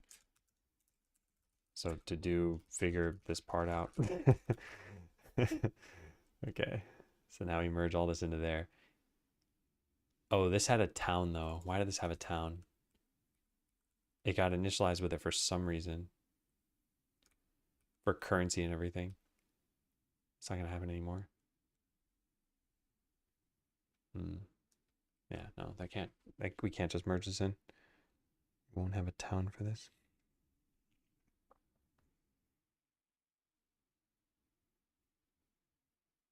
Okay, well, where's ability to use? We just got to get rid of all the functions we can get rid of here. I'm pretty certain this is not used for anything. What is going on with this? Yeah, this is not being used for anything. So get rid of ability data. Okay, couple lines gone. Just got to do that another 1,000,000 times.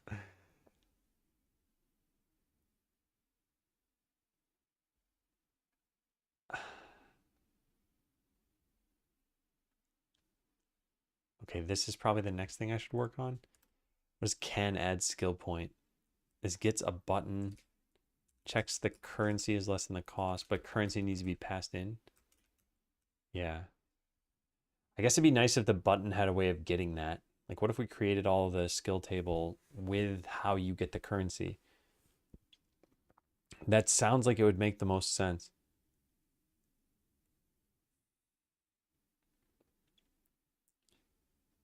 And then what's this next bit here? This is already in the skill table, right? We have an abilities component in here? Yeah, we do. So yeah, this bit, I wonder if this should move. What else do we have? It's just that. Yeah. Okay. I'll write this down because I'm not certain that this makes sense. I think we need skill table to be able to fetch the currency. It could just take in a function like, would it be an action?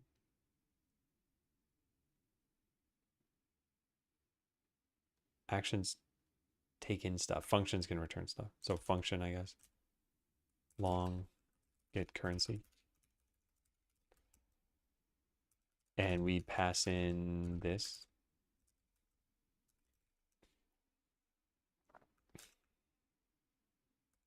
So then the skill table can compute this itself. Oh man, and then we wouldn't need to ever call this. We should probably be able to hook into whenever it changes though. Currency change, so there'd be an event for that too.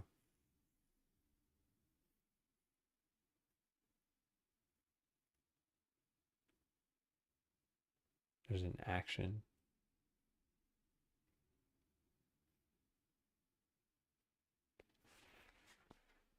I mean, probably the ideal way to do this is make some interface that's like a currency source, and then we can make everything follow the same interface.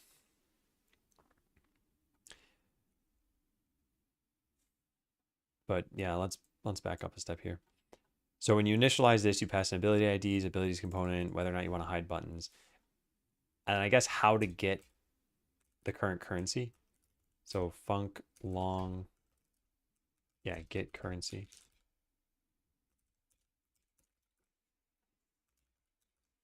So now this thing about caching can afford.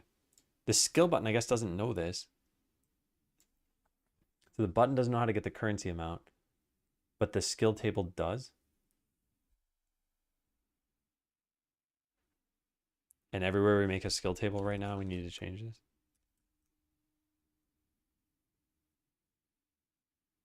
There's got to be another one of those. It's never initialized. That seems like a problem. What? Where else is this called? There can't just be one caller of this. Okay, that seems wrong. Oh, I guess because a init is just if you know the ability IDs ahead of time. Otherwise, you just add buttons to it yourself. Oh, God. Okay. I don't like that. I don't like that at all. This shouldn't be called a init then. This should be called something like set all buttons at once. Yeah, set all buttons. And then we'll need an init, public void init that takes in the function long get currency function. And then this should be called for everything. So we got to save this off somewhere.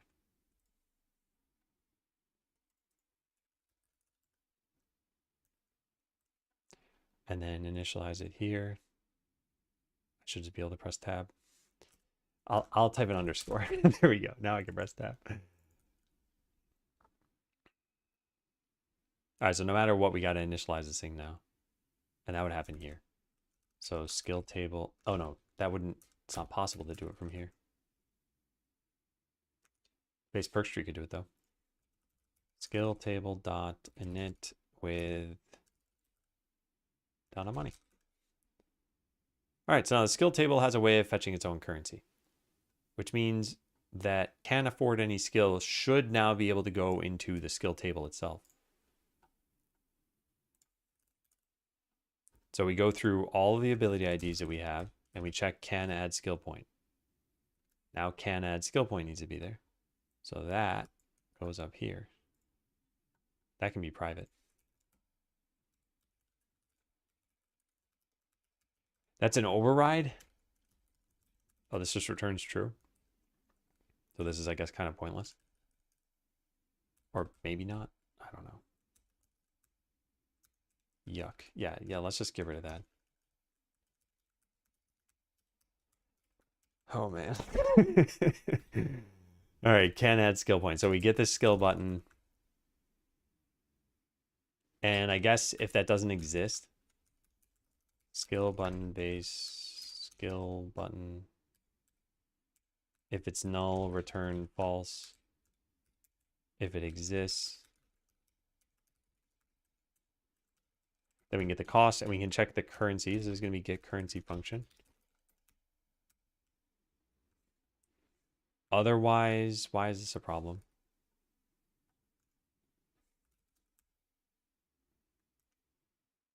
Why is this a problem? We don't have a component here? Oh, we have it. No, we don't have it.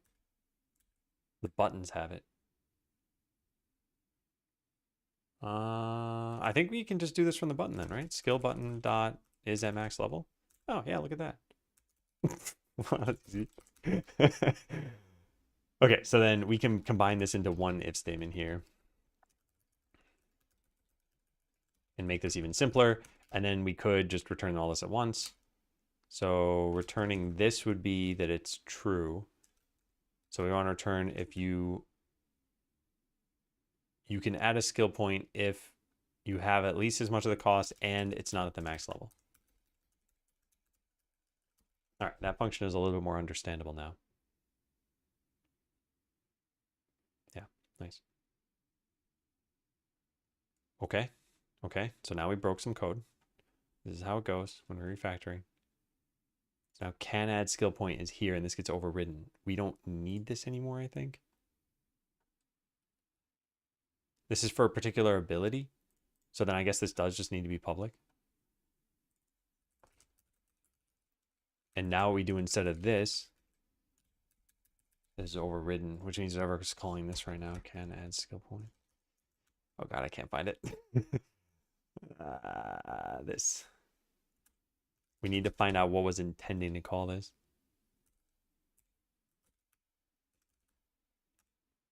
There's two places, here and here. Wait, isn't this even simpler? Can't we just return all ability IDs dot any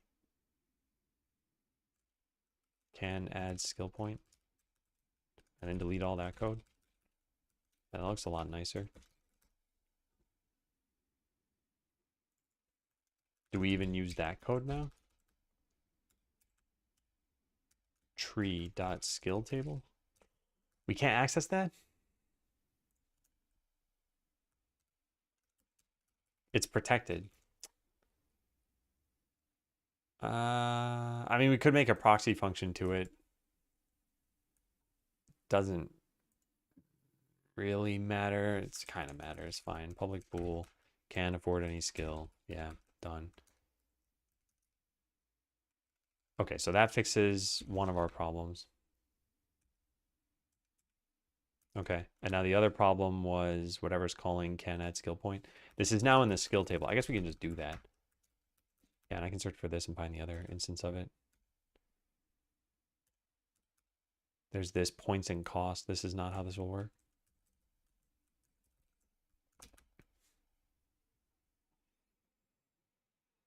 Okay, this is really, really hard to track. So like I'm making tiny bits of progress here and there, but it's like chipping away at a wall.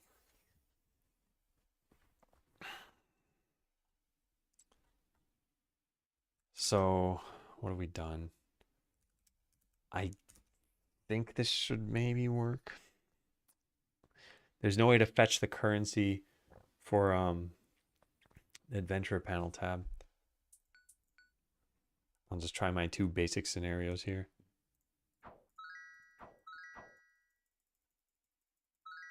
Yeah, that looks like it's working. What about this? I don't have enough money.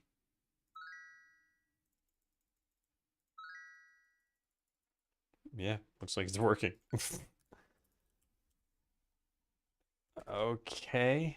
So what do we do here? Got rid of ability data because it was pointless. Moved some things into the skill table.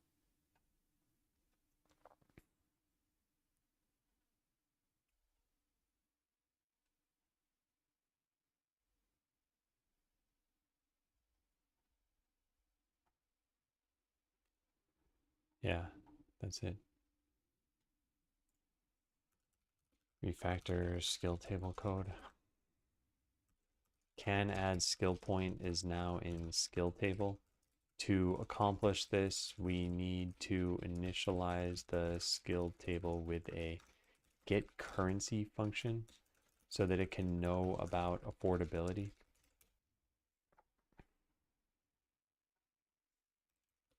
I also deleted base perks tree dot ability data, which was unused.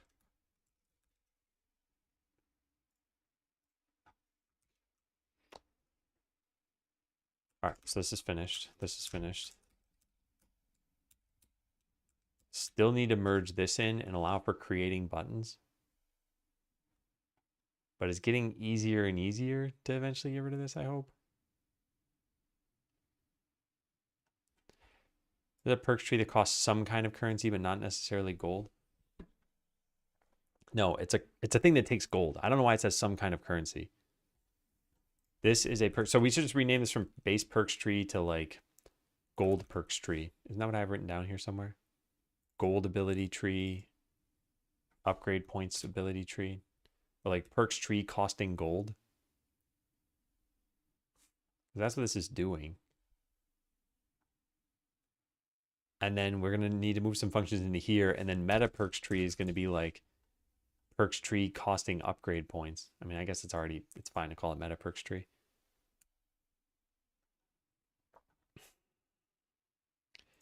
And then the skill table, the adventure panel tab or whatever, is basically going to be like a skill tree costing skill points. But that I haven't done yet. I should probably write this down. Adventurers panel tab should be essentially have a skill tree that costs skill points. It makes me think these functions don't belong here.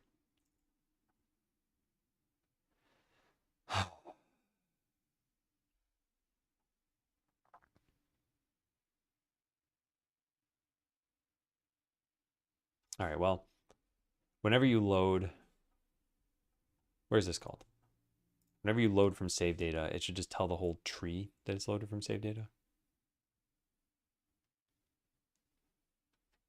so that it can update them correctly. I guess we're populating them with information. Why is this even needed? Like, what if we just didn't call update label here? What would happen?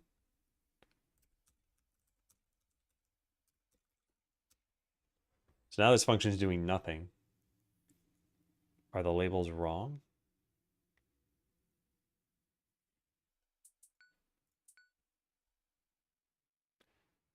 I guess it's going to be a little hard to know. Yes, they're definitely wrong. Because I had points in these, and now I don't. So now if I click this, it's going to go from level 0 to level 2. Okay. So then this is necessary. But all that's really important is that we're just updating every single button in the skill table. And I think I already have a function for that. Update. Okay, well, I have debug update all skill buttons. Maybe this should just be called update all skill button labels. This should also be used when loading from a save file so that the correct levels show, or after loading from a save file.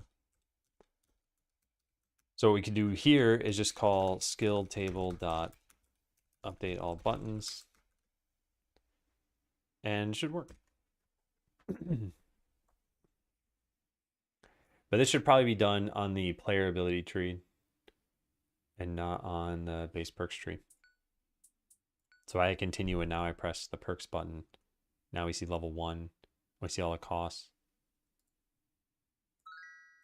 Yeah, nice. Yeah, I think we're going to move this up 1 because nothing is specific about this. And then this debug update all skills button. What is this here? Perks panel tab. I guess it's fine. All right, what else in here do we have? So this is just proxying to this. I think that's okay. We initialize, we create some buttons. We set up the currency thing. That's also okay. Skill button add as a scene. Is this ever used for anything anymore? No. Get currency. What uses this? Nothing. Modify currency. This is used, but only right here. So we could just put this here for now. And then delta should be amount, I guess. Is that what it used to say? It was negative cost. So it should say negative cost here.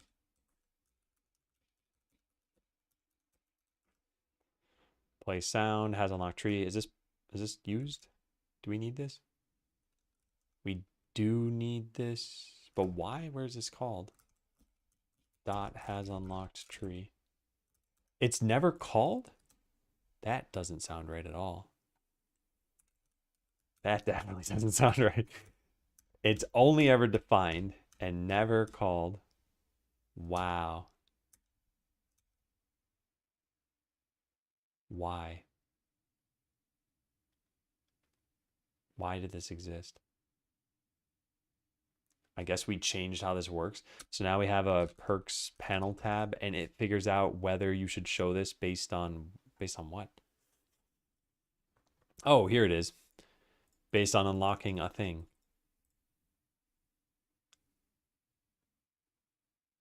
Huh. Okay. Well, I guess these functions are pointless.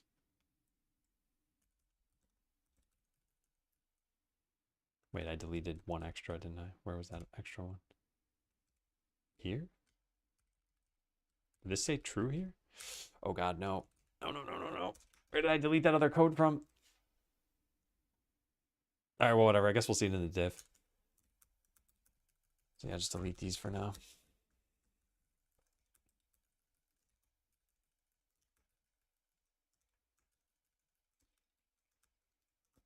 Okay, now let's look at the diff. So I should have just deleted code here and pretty much nothing else. I moved that load function somewhere. Delete. Yep. Yeah, the load function was moved and we renamed something. But yeah, that's it.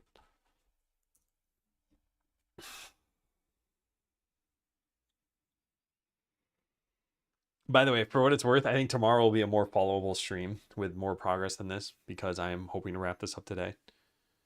I know that chat has been pretty much dead since I started streaming today and no one joined for jump time. I recognize that I'm doing something incredibly boring with a boring title. We'll get there. We'll get through this stuff.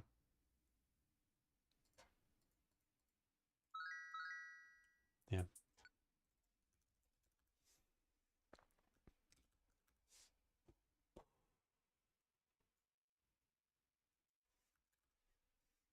So we should probably rename this at this point. So remove unnecessary code. All right, what do we do here?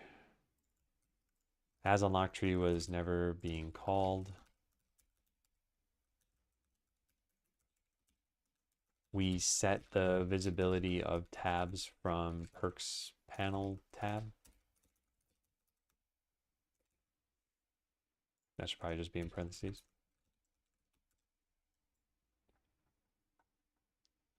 Then skill button added to scene was also is doing nothing.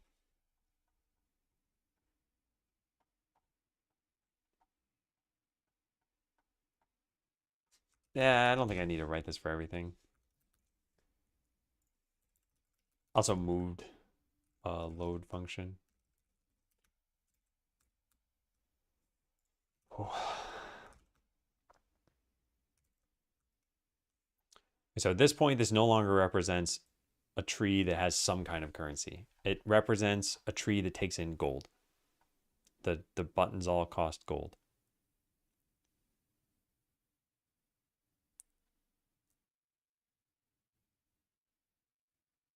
Also, this whole unique name and owner equals true. This is literally the only place we do this. I don't think this is necessary, but if we're going to do this, we should just do this from here. And delete all of that. We're setting it to this. Can't I do this?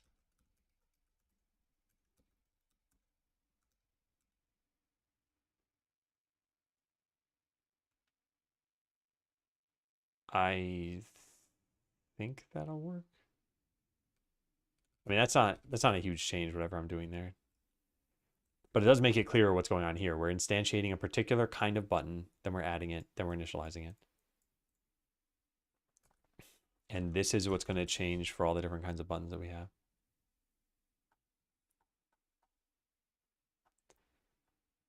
I guess what I should do is go investigate through the remote scene tree what the button names are. Even then, I don't really see this helping. So let's see what it looks like. Maybe it's worthwhile, maybe it's not. So garbage slime perks, I want to find that. Perk.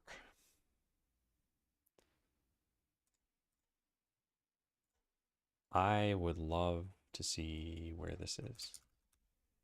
Scene route, town scene, UI, VBox container, town menu. Okay, let's go path over to that. Scene route. Hope I didn't just move that. Town UI, VBox, town menu, margin, menu, town perks button. There it is. Oh, this is the town menu. That's what I want. All right, well, it's in here somewhere. But where?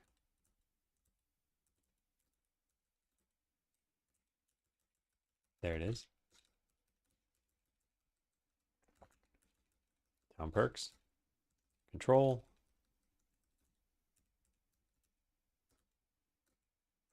I think I found it. Is this it? Oh, cool. Okay, so this is what we just did. I made it so that all the buttons now have the name of their ability, so it's more obvious which is which. And that should be true for any of these things.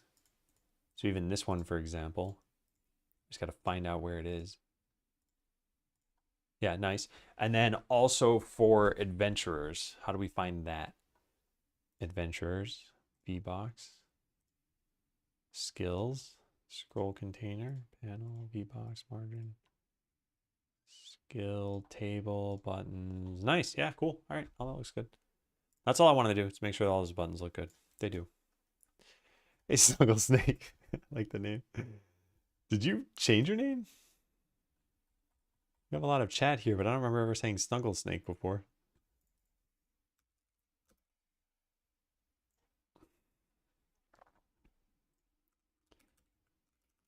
Set all ability buttons names.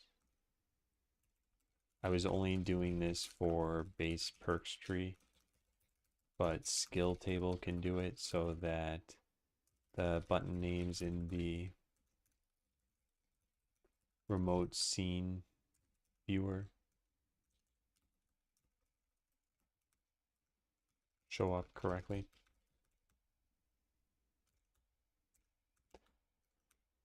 Okay. So can we simplify this code at all?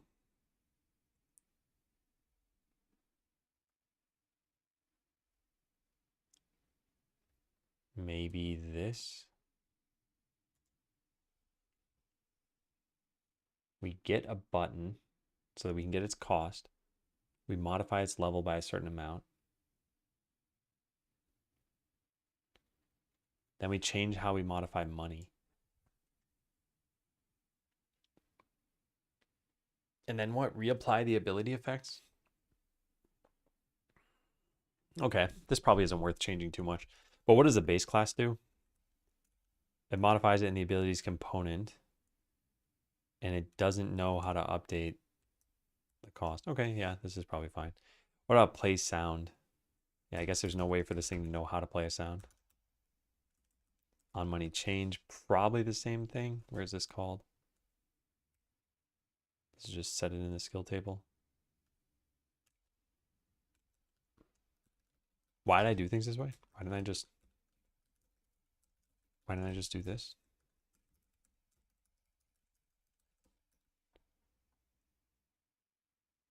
And even this can be changed. Can't afford any skill. Can go to that.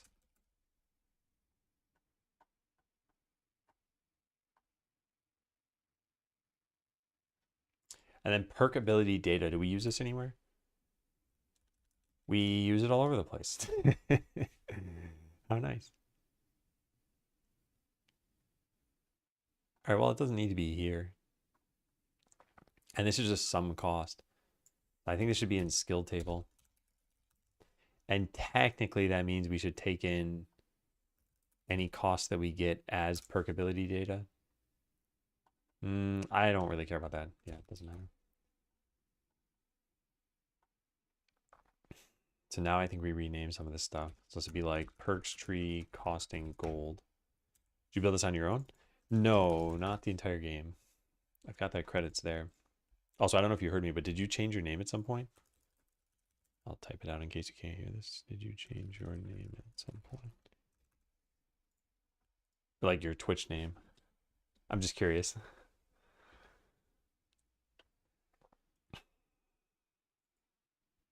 All right, so then we should change the file name of this too. And then change the comment for it.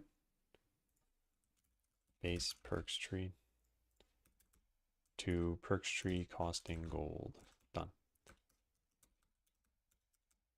So this is a perks tree that costs gold to buy each perk.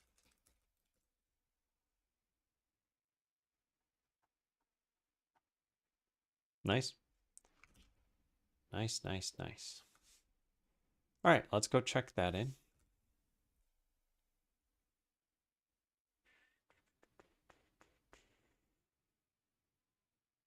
Wait, why is...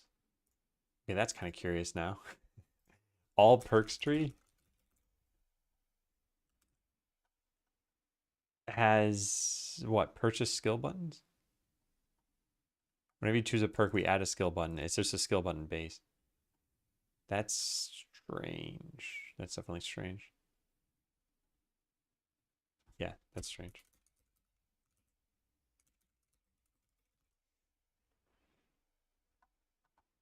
Yeah, we make purchase skill buttons here. But what do we do in all perks tree?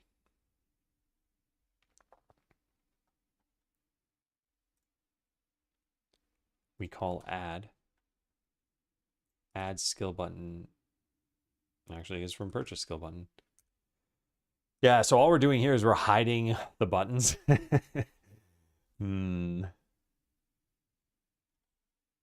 So this implies that the design of this is probably bad. Like we have a tree here where, yes, these things cost gold. Then we inherit from it and we say, no, no, no, they don't cost gold anymore.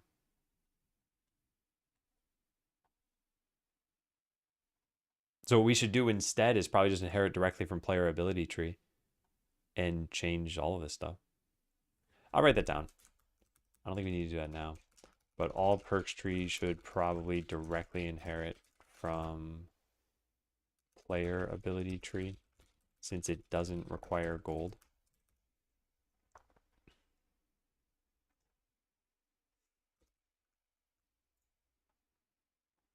All right, well, let's look through this.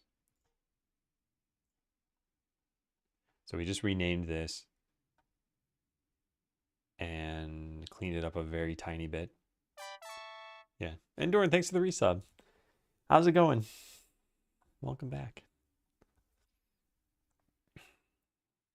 5 1/3 years.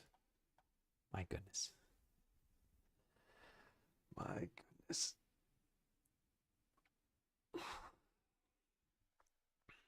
Yeah, it's kind of crazy. If you think about subbing to someone for 5 years, but you already had Amazon Prime and it didn't cost you anything, you probably created like $100 out of nothing for another person. Just came home from work, 7:40 p.m. Why that late? What is everything going okay over there? Rename base perks tree. It's specifically for perks that cost gold. It's unfortunate that all perks tree inherits from it, since those perks don't cost gold. But I have a plan to update that. Did I show up at the right time? Yeah, I'll go dev. Not quite pre-lunch yet. Well, I mean, I guess it's pre-lunch, but it's not that close to lunch. I'm probably about an hour and a half away. And I'm feeling pretty good. I've been making good progress. It's all been on just code refactoring though. So it's very hard to show the progress. The game looks pretty much identical, but the code looks very different. Hey, Dibbledore. Well, I took that money from Amazon. Yeah, although even then, it's not really took that money from Amazon. It's like if they realized that every single Amazon customer was using their Twitch subscriptions, then they'd charge more for Amazon Prime, or they would cut out the free subscriptions. So it's like it's all baked into their price calculation. Had to be there for a network router switch. We got higher network speeds soon, TF.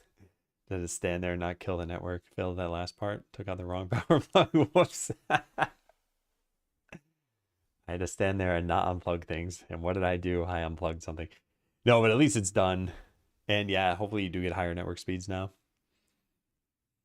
Was there any downside to the wrong plug thing? I mean, I get that they lost network, but was that bad? Was anyone using it?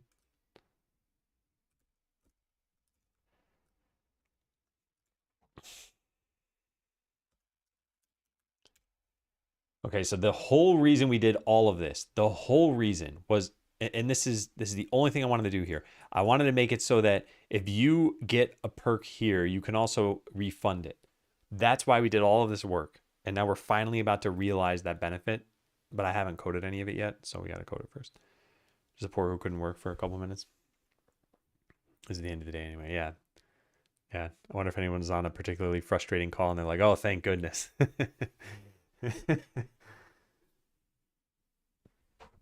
Okay, so we got to code this. And in order for me to even be able to do anything here, I guess I first need a save file that has points. Otherwise, I can't spend them. So I'll do that. And now we have 15 points. None of these actually work yet because I didn't code any of it. But let's give ourselves one more set of 15 points. Whoop. Uh-oh. That's not good. That's not good. Can add skill point. Oh, I just never coded that. I shouldn't have clicked those things then.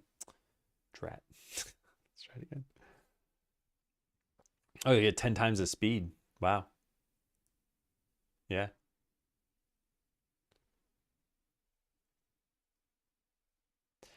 So it'll be as though you only have about 5 people working there now. That's not how that works. I think 1 gigabit still seems kind of low. But hey, it's better than nothing. You could still be at 100. All right, yeah, I'm going to do one more of these just to give myself 15 more points. This shouldn't cause any problems. It is somehow, but how?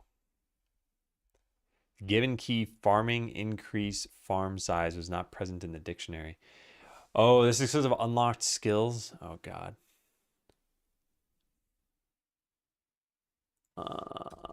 Man. All perks tree chose perk. Shouldn't we add this here? I don't know what's happening for this. Let's try it. Business network is expensive. Oh, because of service level agreements?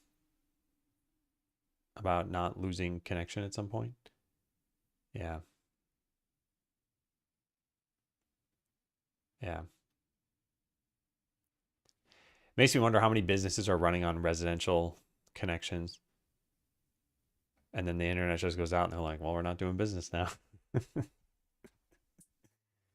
Yeah, I guess it all depends on the nature of your business.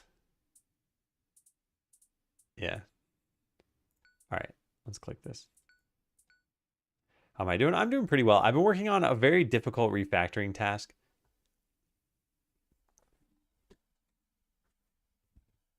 And it's taken maybe a total of like 8 hours at this point. Hey, still have a lot of work. Yeah, so the original goal in our typical like problem A fashion, our original goal was allow refunding individual meta perks. So I already showed the UI for this, but there's a minus button and then there's a level like 0 out of 3, and then there's a plus button. And you should be able to click the plus button to add points. You should be able to click the minus button to remove points. There was only a plus button before this, and it works fine. That's okay. But for quality of life, rather than letting, what you would have to do before this is you'd have to refund everything and then click all the same plus buttons that you would have clicked before. So if you had, 2 points over here and 2 points over here, and you tried adding a third point here, but you accidentally put it in this skill, you'd have to click 6 times to fix it. Now you only have to click 2 times, minus and plus. But I haven't actually coded this yet. But anyway, that was the original goal. The problem is that we had all these different like skill buttons and skill trees, and they all worked, but it was kind of spaghetti code at that point, because each time I added a new button, I'm like, now's not the time to refactor this. Now's not the time to refactor this. Well, now we finally hit the time to refactor this. Look over and, yup, we're making notes. Yeah, I have a very different narration voice for my explanation voice. Spaghetti, you say. Yes, spaghetti, I say. All right, so do we have the button? Oh, it fails there? Key not found. Oh, oh my God, I'm being stupid about this. This causes a failure if the thing doesn't exist. How do you get a key? I guess try get value? Is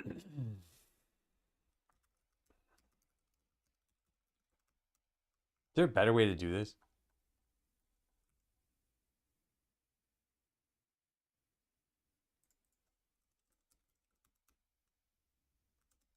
Okay, my bad. I didn't realize that the function even worked that way.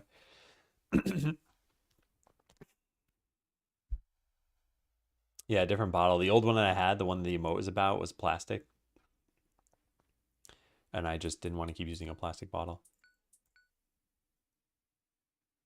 Also, the other thing, this one has a very, I can't really show this without tipping this over and then water's going to pour out, but this one has a very wide top that I can actually fit my hand into to clean it.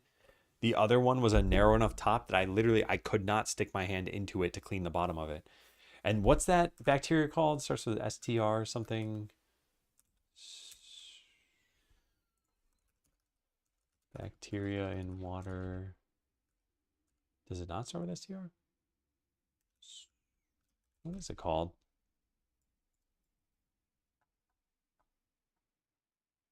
Huh. Hang on, what's that? What's that pink bacteria called?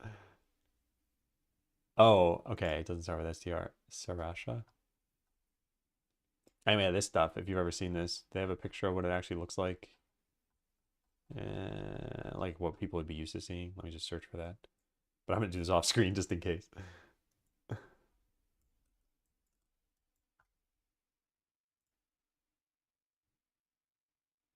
Huh, weird. They don't have a picture of what I would have expected.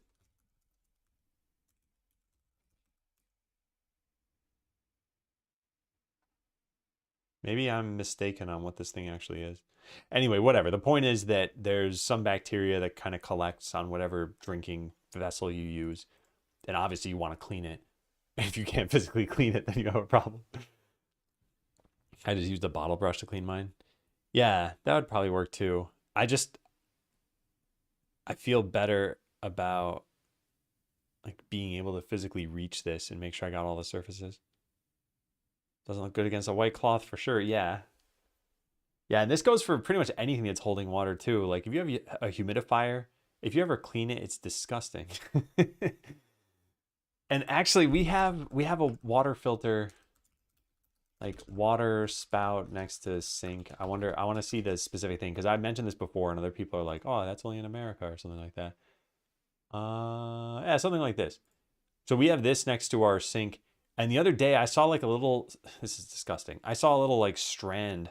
I thought it was just a thread or a cat hair or something. And I pull at it and it's that pink bacteria. And I'm like, oh God, how am I supposed to clean this? I never thought of that. And I guess you can get a pipe cleaner, but like there's a bend in this one. It'd have to be pretty rigid. And like how deep, I don't know. Anyway, yeah, I don't like thinking about that stuff.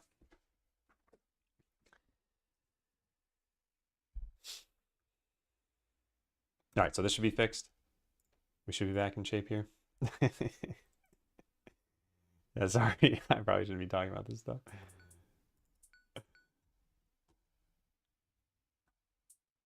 All right, nice. Nice, nice, nice. I think these are in a different order than they used to be, although I don't know why, but I could have sworn this was on the right side, not on the left side. And it looks like they're backwards. What happens if I buy a new perk? Oh, I can't. Oh, because I broke it, didn't I? If I hit cloning over here, does it... No, it shows up on the left. It's just that this is broken. Looks like I can add a point. All right, there's a lot I'm going to have to do to change that around. They shouldn't fade out. Is that written down already? It also shouldn't darken when not at max. I'll just take a picture of that. I'll put this here. Okay. All right, have I modified any code? I fixed this, yeah. Fix bug with fetching button. I'm not even gonna write this. Great. All right, so meta perks tree. We're finally at the portion where I can refactor the stuff I wanted to refactor. So we add a bunch of skill buttons here. What kind of skill button is this? It's a meta perk button. And we have trying to add or remove points. We don't have a way of telling it what the cost is. We need that.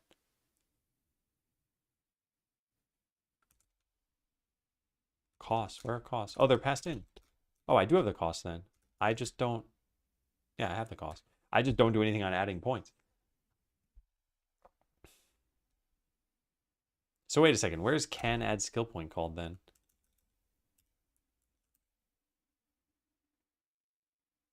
Get skill button. If it's null, return false. Otherwise, check to see. There is no get currency function. Oh. So where's the skill table? I don't even know.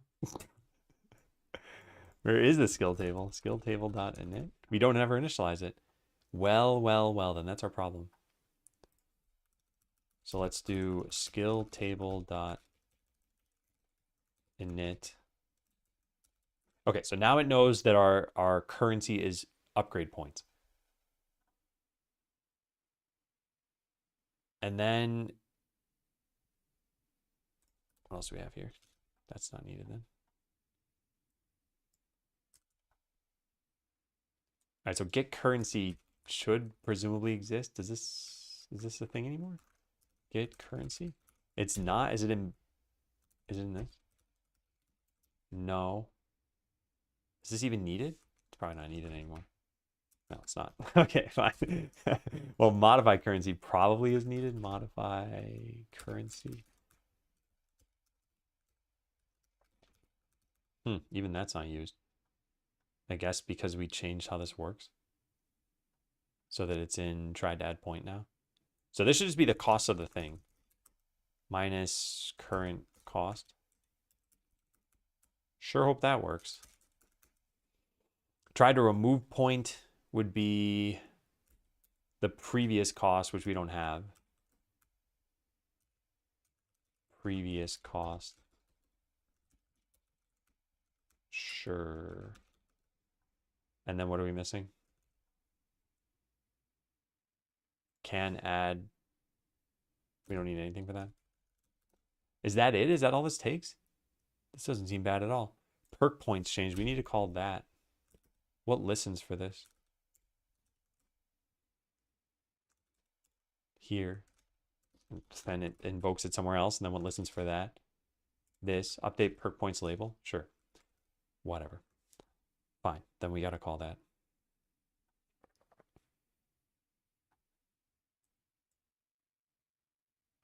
Yeah. So this happens whenever we modify either of these. Done. And now this doesn't need to exist. And the only thing I haven't coded is refund points. Let's try this out though and see if this works. Wow, won't that be great?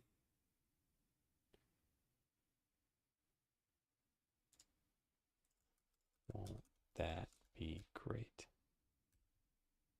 This returns a button for no reason.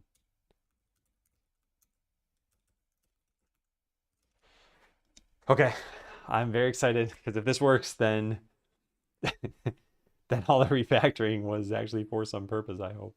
We still have a lot of bugs to fix, but let's try it out. So we should be able to click this and add a thing. We did. They're faded out. They shouldn't be.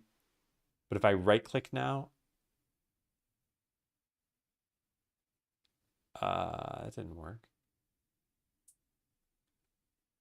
Yeah, that didn't work. Hang on, what's going on there? Yeah, there's some little issues, but the thing with the cost looks like a bigger problem. I have 15 points and this costs 5. So when I click this, why do I go down to 8? Oh, because of the order of when we subtract the points, right? Yeah, so it's skill button at current cost. So this is tried to add. This happens.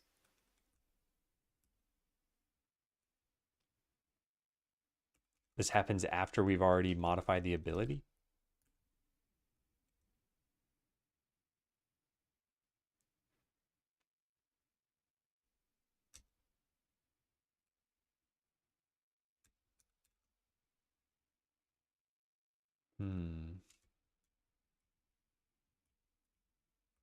I don't get it. Where did we modify the ability? Base comes over to here. Meta perks tree. Maybe the player ability tree listens for it. Try to add. Oh, yep, there it is. Oh, yeah, we do all this stuff. Okay, so I have a problem with this. We need to do something different here.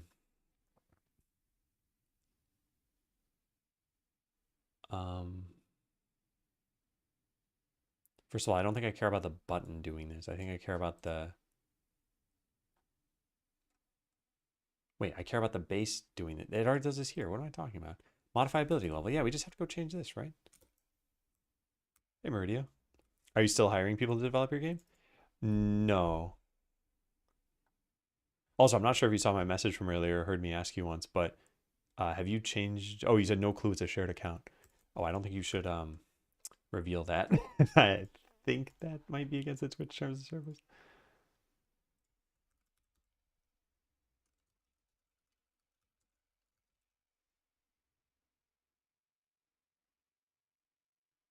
I'm not sure. I'm not going to look into it. Hey, Chulo. So we have modify ability level so that I don't need this here. Oh, nice. And we initialize this twice, which is pointless. So I can call this, because this is when we actually modify it, but it's going to be, oh, we can control when we do this. Well. Do we know the delta? We know amount. Can this be negative? Probably can. So we want to do protected override void this ability ID and amount. How do we do this?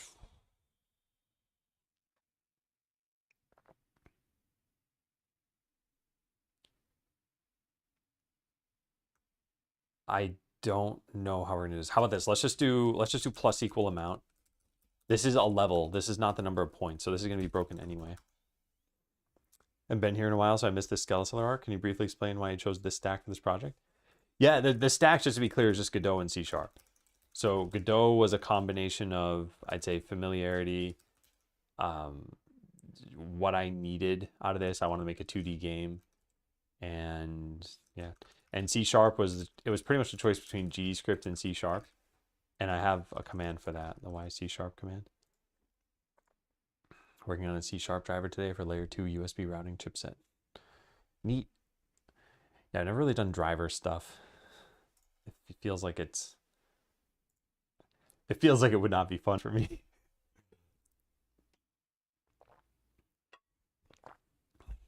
That's all I do? Oh, wow. But then you must like it to some extent, right? I know you mentioned wanting to become a SWE. All right, protection should come before private. Yeah, that's easy enough to fix. Put this here. Okay.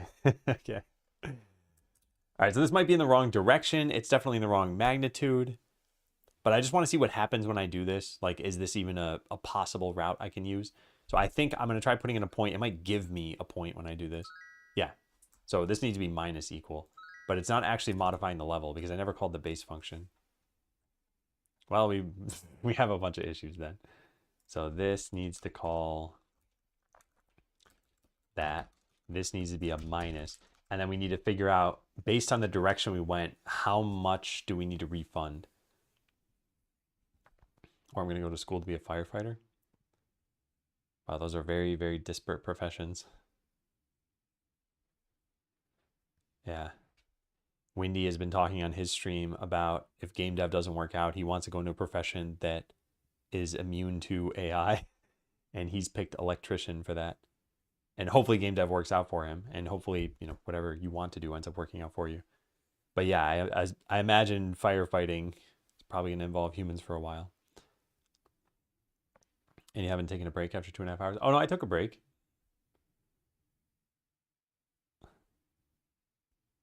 Yeah, I took one break. I think it was about an hour ago. Medical was my second option. I chose tech first. Yeah, I like the idea of a medical profession, but I think the practice of it is like crazy hours, crazy amount of schooling. And then if you're going to be a doctor, there's a residency program. And I've only heard bad things about residency programs. Did no one play? Yeah, no one played. No one even joined. It's been a very slow day. All right, so figure out how many upgrade points to refund. This is something that we need to figure out from the skill button. So how do we do this? You can only ever add 1 point, I guess. So if amount is equal to 1, then let's do, what is this, a long? Yeah, long delta equals, no, it's not even set it. Or we could set it like this. So if the amount is equal to 1, then it's going to be the current cost. Otherwise, and we don't even have the skill button here. Well, that's nice. All right, so skill button equals skill table get skill button. Otherwise, we're going to say it's, I don't know, -5 or something.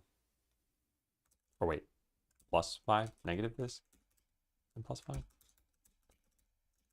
Yeah, so 5 is the wrong number. I need to figure out what that's supposed to be. But then this is going to be plus equal delta. And then we do the rest of this stuff.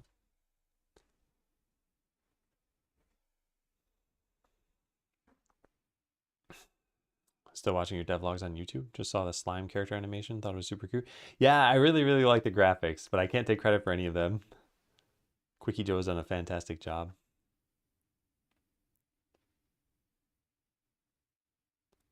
Enjoy helping people. Sometimes working in tech and at home doesn't feel super fulfilling. Oh yeah, I hear you on that. I wonder if you wanted to do tech for a nonprofit, what it would look like. But I mean, generally nonprofits don't pay super well. So it's not necessarily an apples to apples choice. All right, so if I click this, it should subtract 5 and then 7. And if I right click it, it should add 5. It doesn't work.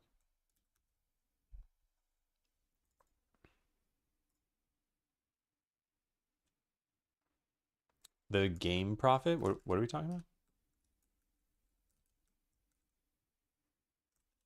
Also thinking about a pension? Yeah. That would take a load off your mind. You can make apps that support nonprofits. Yeah, that's true. I think there are a bunch of different routes you can go. My limited experience in the nonprofit world is that I was working with first the robotics championship company, whatever, robotics. I don't know how to describe them. And they were just very, very passionate people. Like, they were smart people. They cared about their jobs. They cared about making a difference. There was still politics at the higher levels of the organization, but the people on the ground just really cared. And I was incredibly impressed by that because that was a stark difference from the corporate world that I had come from. And I only intersected with First for about a week, but still it was left a mark on me. So I think if you were to do tech for a nonprofit, you'd encounter probably if my experience was representative, similarly passionate people. And I wonder if that would increase the purpose you'd feel.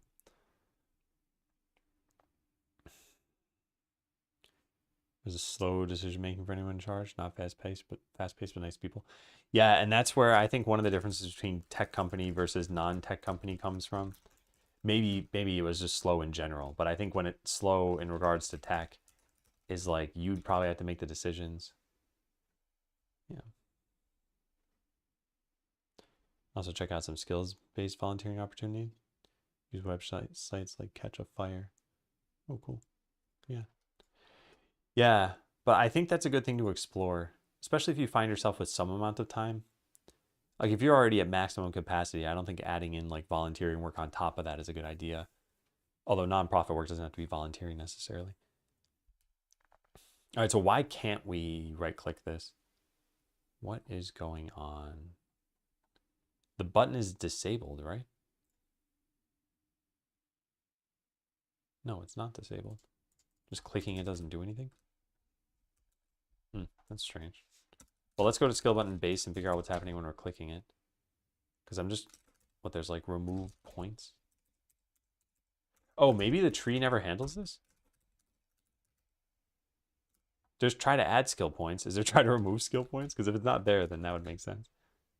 Ah, yeah, it's not there. Okay, well, that explains that. So we just need an on-tried to remove point.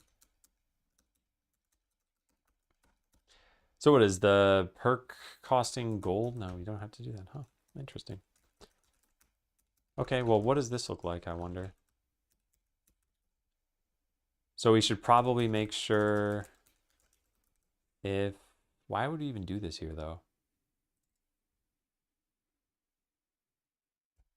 Why would we do this here? We already know that this you can't exceed the max level. And can add skill point wouldn't have been called. I think this is a mistake.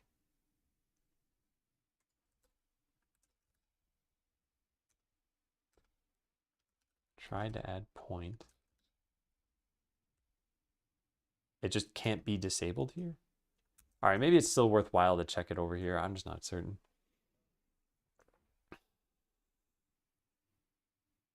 That'll be my knowing if I want to stay or not.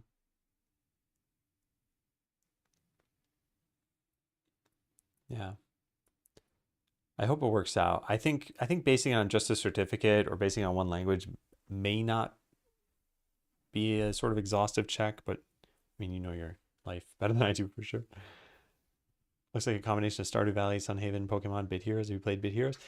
No, I haven't played Bit Heroes or Sunhaven, but I've played Pokemon and Stardew Valley. But I think that's in terms of artwork, is what you're saying. I'd say gameplay is not like... Well, I've only played Stardew and Pokemon. It's not like either Stardew or Pokemon, though.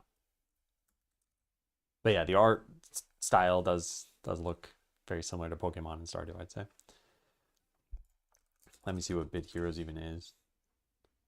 Oh, it's a Congregate game. No, I haven't ever seen this game, as far as I know.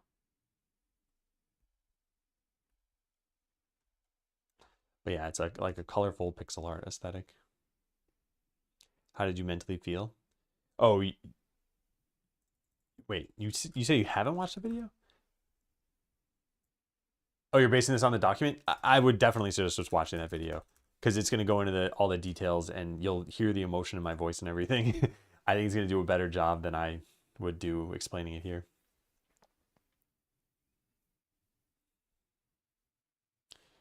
Sunhaven and Bit Heroes. Yeah, I haven't played either of those, so I can't really comment on that.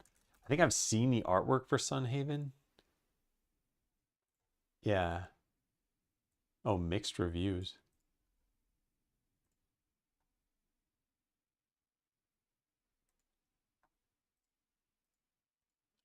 This and Bit Heroes look like they might be like MMORPGs. Is this? Yeah, this is multiplayer, but I guess it's not necessarily MMO. Yeah, I don't know what the gameplay is like, but it looks like you manually control a character. You don't manually control a character in Skeleseller. But by the way, you can play Skeleseller on Steam if you want to try it out. It's free, the demo. And it's got about 2 hours of gameplay.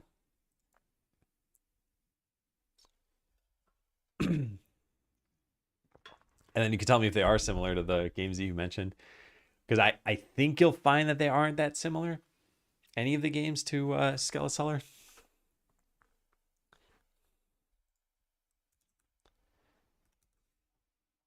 Okay, so I don't know how much we want to actually check here. But we get the ability ID. We check the level.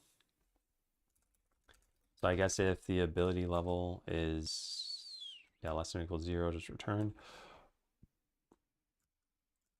Otherwise, play what? Skill down? Yeah, skill down. -1.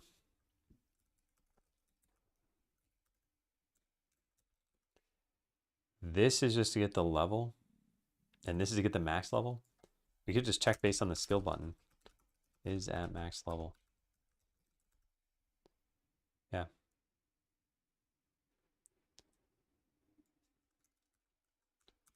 Okay, much simpler.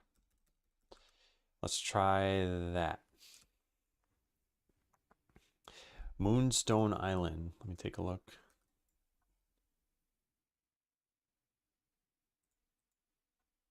Creature collecting life sim game. Oh, interesting. Yeah, I like the art style. Oh, I don't like that one as much. I don't like this image, but I don't know what that is. But there was another image here that looked pretty nice. Where is it?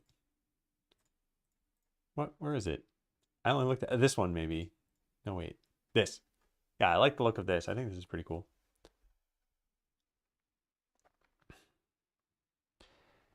I do find it a little surprising that some people just don't like pixel art. I wonder if it's not an aesthetic thing, but it's rather that they played a bunch of pixel art games that ended up being bad, because pixel art is generally associated with like indie games a lot of the times, and well, nowadays at least, and indie games generally mean lower quality than AAA in some people's minds. So yeah, maybe that's it. But yeah, let me know what you think, Snuggle. I am curious. Okay, so we do this, we right click. Nice. Okay, so now all we need to do, this is working, and this is fantastic because this is all I ever wanted to do. We need to figure out how many upgrade points to actually give you. And that's where I probably need to change this a little bit. So if amount equals 1, then delta equals negative skill button. Otherwise, we need to figure this out. Say delta equals 5. We'll delete all this stuff. All right, so the way this works is not difficult. We need to just sum everything in the cost. So like public long, cumulative cost to current level. Hey Mars, thanks for the bits. And then this is going to be cost dot, what, like slice? Is there a take? What does take do? Why is there no comment for this? There is for this one. Returns a specified range of contiguous elements from a sequence. So I just want to specify the range. There's source and count. Yeah, there's just count. That's what I want. So ability level. Sounds good. And then sum. Yeah. I think this might need to be -1. I'm not actually positive. So let's just try this and see what happens. Delta equals skill button dot cumulative cost. In which case, this can go back to a ternary operator here. And I can simplify this a bit.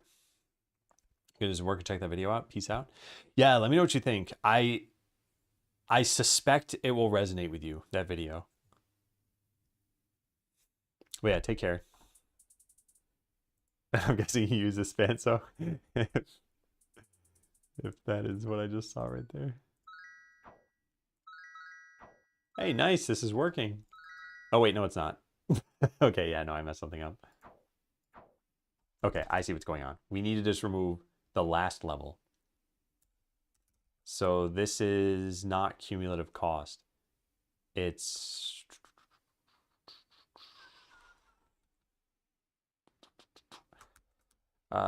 just, it's slicing backwards. Oh God, what's going on here? I don't like this. I don't like this.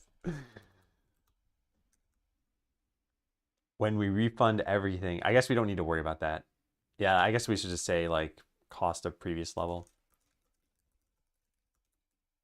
Okay, fine. It's the same thing we had. Yeah. Cost not get within bounds, ability level -1.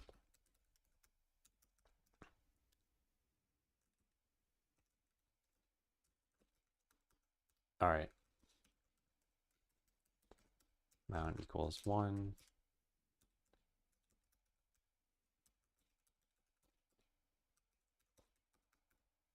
Cool. And this should just know that you can only... Oh, what happened here? This should mention that like if amount is somehow greater than if math.abs amount is not equal to 1. Yeah.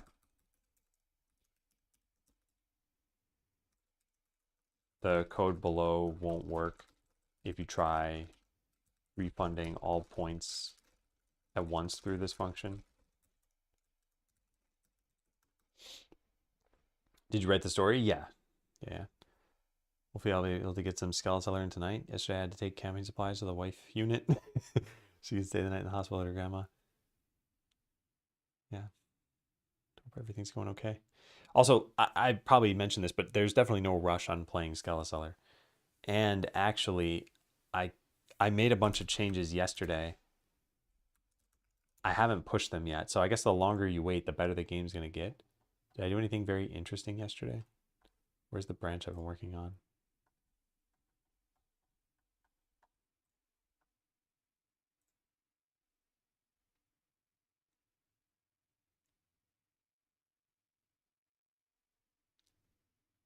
Yeah, these are just 4 of the changes, but I guess I made some other ones. Get log -17.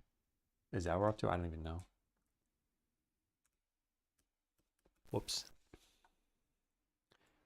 Challenge mode details, performance. Yeah, so there are some other little changes here too. Is the mage way more overpowered than the rogue? I'm not going to claim there's perfect balance, but I don't think there's like a huge difference between the classes. Maybe at the beginning there's a bit more of an obvious like percentage change, but then they'll level up, they'll get some skills. They'll kind of balance out. Okay, so I did not test this again. And right now you can generate more points.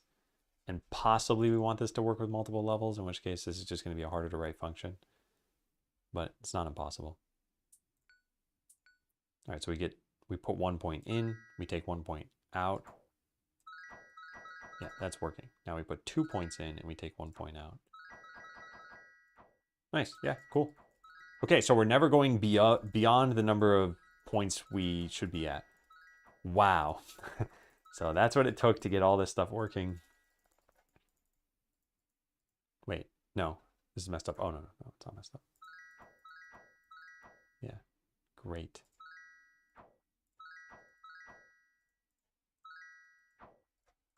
Cool.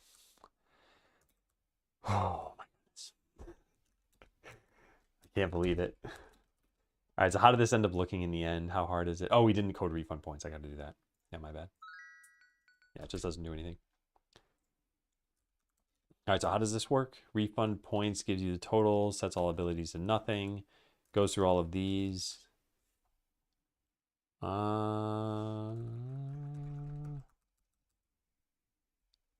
Does reset to 0 even still exist? It doesn't. So what I want to do is I want to set all of your abilities back to level 0 here. And we could do this. Skill table dot ability IDs. Skill button, base button. And then, wait a second. Don't I just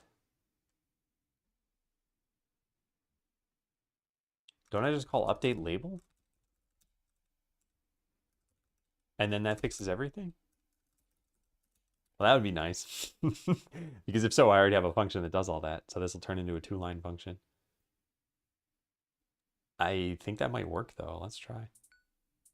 So I spend a point on this and I click refund and it does nothing.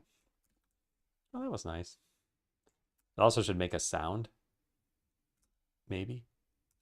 But yeah, this seemingly doesn't do anything. Can I click it multiple times? Why am I not getting the points back? Oh, because I need to do this. Wait, so then this did kind of work. And I could change this to skill table.update all skill button labels and then just comment all this out. I think it's going to work.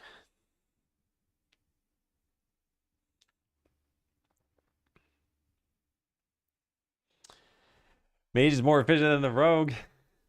So the cool thing about the rogue is they have an execute ability which says automatically kill an enemy at like less than 8% health. So it's basically like saying every enemy in the battle has 8% less health. And you can upgrade that and you can give them a chance to crit and everything too and all this other stuff. And I think that works out pretty well. But yeah, maybe the mage does more DPS. Which makes the rogue good for fishing. Makes him good for everything. Rogue is the best character. No, actually, I think the archer is probably the most damaging character.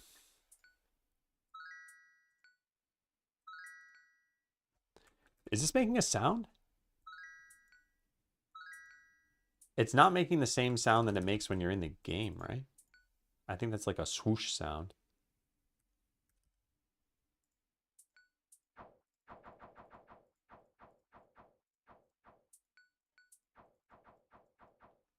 Yeah. How do we get that swoosh sound? Reset skills. Reset skill point button. So this is not a button that has sounds on its own. It plays skill down. But how do we stop that? How do we stop that? I know how to play this sound. I can just call this. Yeah, we can delete this and say played sound.invoke skill down. But now it's going to play 2 sounds. How do we stop that thing from making a sound? Upgrade meta perks?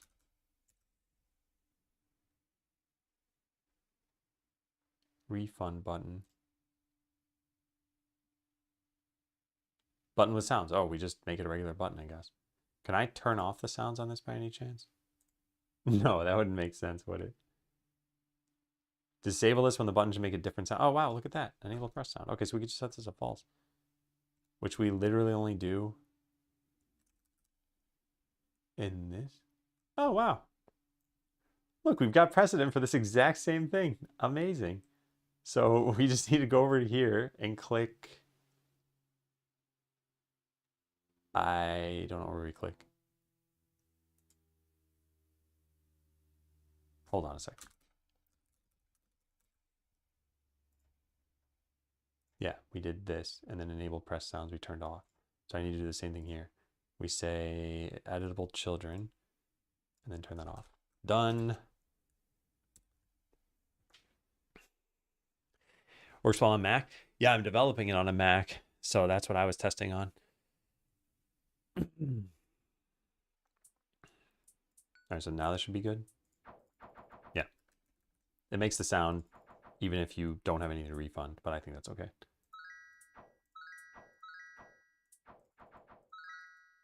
Nice. Cool. Yeah, nice.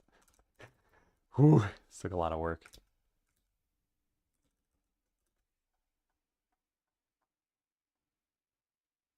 Okay, so what here needs to be changed or even could be changed? I think it's looking pretty good. Yeah, it is looking pretty good. Wow, finally got that task done. We do need to fix the appearance of the buttons. There's a lot of cleanup things we have to do. The meta perks tree has all of the buttons looking disabled. So I think we've merged enough of this that we can, and I think this is done and this is done.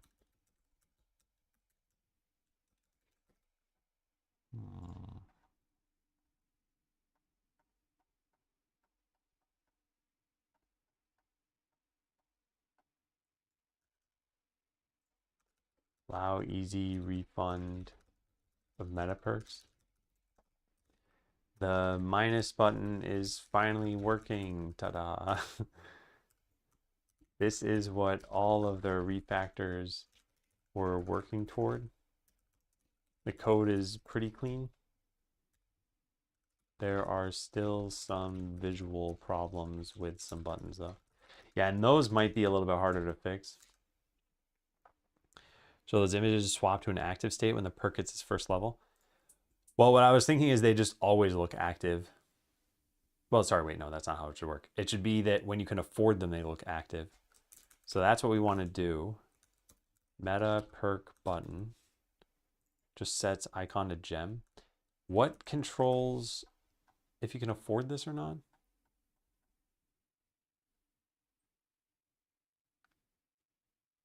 Currency changed.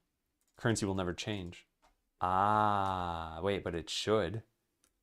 So we just never call that meta perk tree. So when we add the skill button, we need to call that there. No, this calls currency, or this calls update cost label. It doesn't call up. Oh, it does call update icon saturation.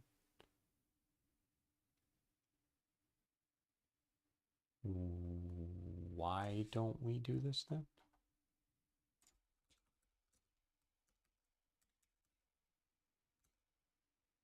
There is no get currency function from here. That's why.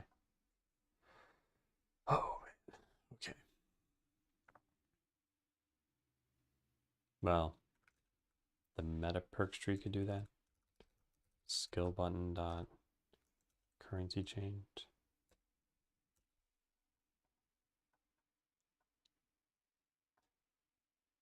All right, let's try that. And then yeah, anytime this stuff changes, we need to update every button's icon. We don't do that right now. Yeah, so I should make a private void change. Come on. Yeah, change invoke perk points change. We're doing slightly more than this though. We also need to call something else.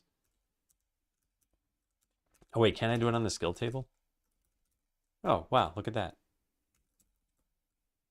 Oh, that's super nice. I guess the skill table should be responsible for doing this, huh? Whenever you add a button, we call skill button. No, not there. No, we should call it there though.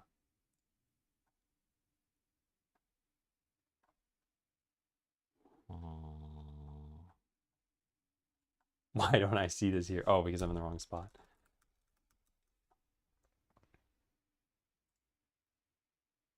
Yeah. Skill button dot currency changed. Okay, what is remaining for this one? Now we just need to call this everywhere.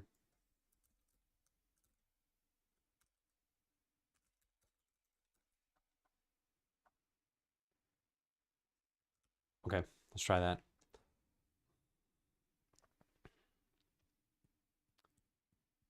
This should fix that they're darkened all the time. Well, now they're just gone. Did technically fix it just by replacing it with an even worse problem. So skill table line 116. We don't have a currency function at that point because we haven't initialized the skill table yet. That's not good. That's definitely not good. We need to do this first. Yeah, initialize this first and then initialize this. That's already been done. Wouldn't that Fail. I don't think that's going to work. Yeah. Something's going wrong here still.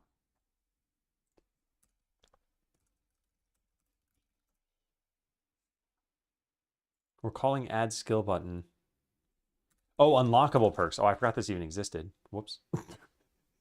Yeah, I never updated this. There is no currency for this. Which is maybe to say that it's always like you have a maximum currency. I don't know.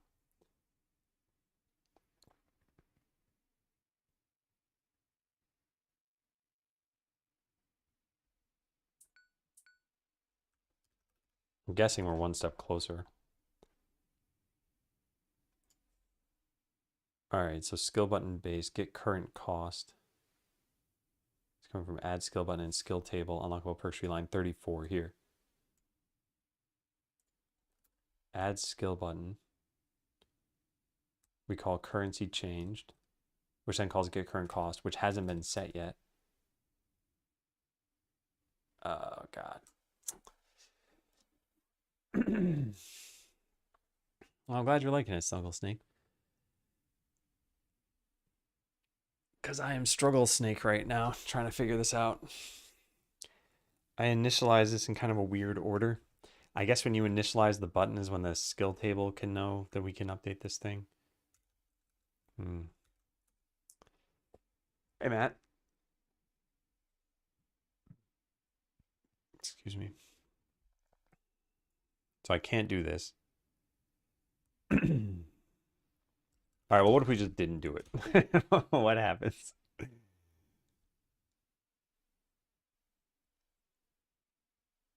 Yeah, what happens?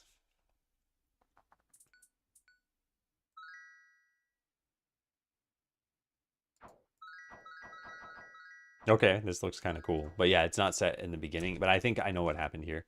There's like perk tree with gold, and we say currency changed somewhere. Where do we call that? We don't call that anywhere. What?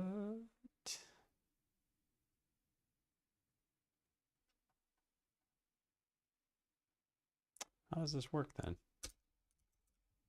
How's it going? It's going okay. We made it through a bunch of stuff, but I'm struggling with a couple of little things now, I think. Let's delete this. I never say modified currency anywhere here. No. Man, I thought I had this written somewhere.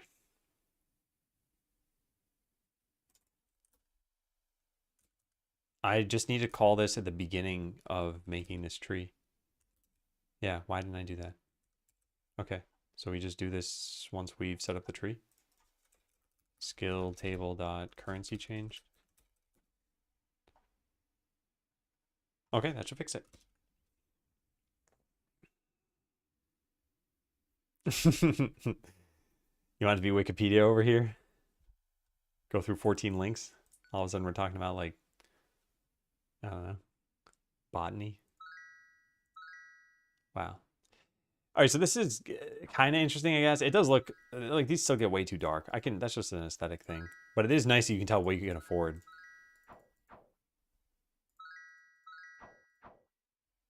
And the refunding and everything works too. This is working, but these shouldn't look like this. Oh, I know why they look like that. Oh, man. How do I fix that? I need to make a class that doesn't ever change the icon. Or just make it look like they're always affordable, right?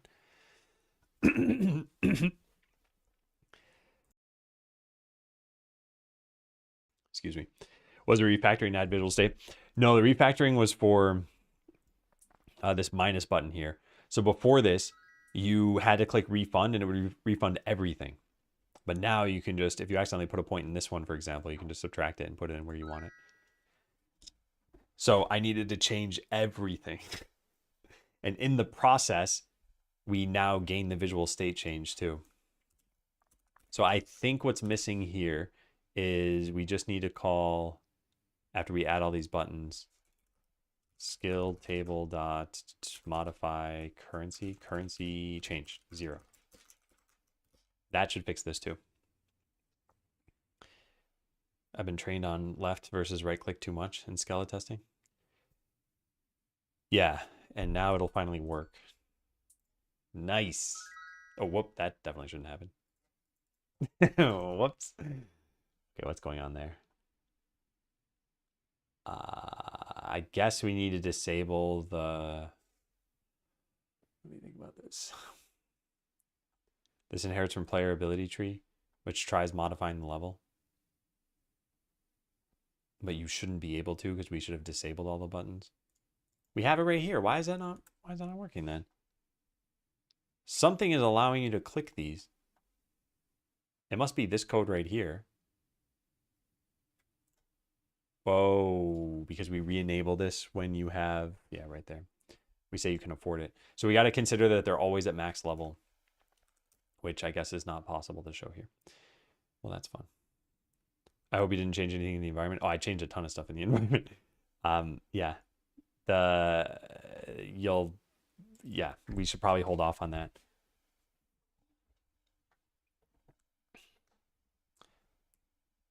Because I think merging is going to be really, really difficult.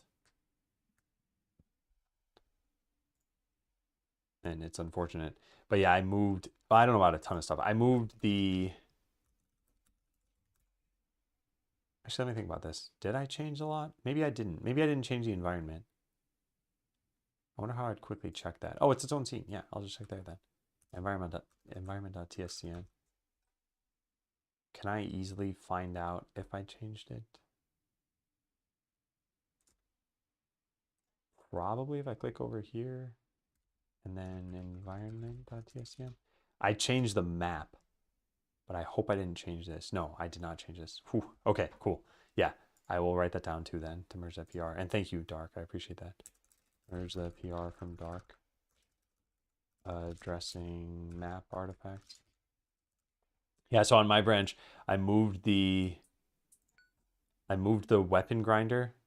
It isn't even a weapon grinder anymore. It's now an armor grinder. And if I build, you can see it here now. So now this will spit out keys just directly over to this, which is nice. Snake, do you find it to be like those other games that you talked about? I know it looks similar, but does it play at all like the ones that I hadn't tried? Because I imagine it's pretty different.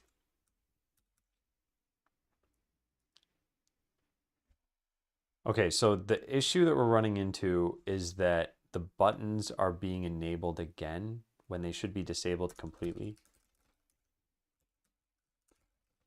Oh, it's just like Bit Heroes? Oh, interesting. I wonder if that was considered like an idle game.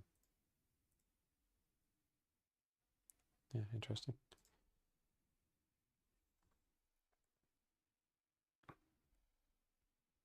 No, it is a play on words. Well, it's a play on their name.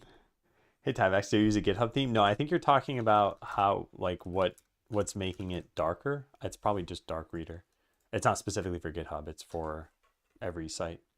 So, like Google Docs, for example, looks like it's in dark mode too.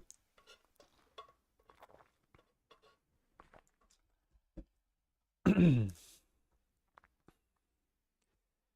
right, so I need some way of saying that the add button is permanently disabled. And that's what this should be doing. It hides it. But yeah, I wanna set that it's like permanently disabled. Disable add button even if affordable. Yeah, so that's gonna go over to here.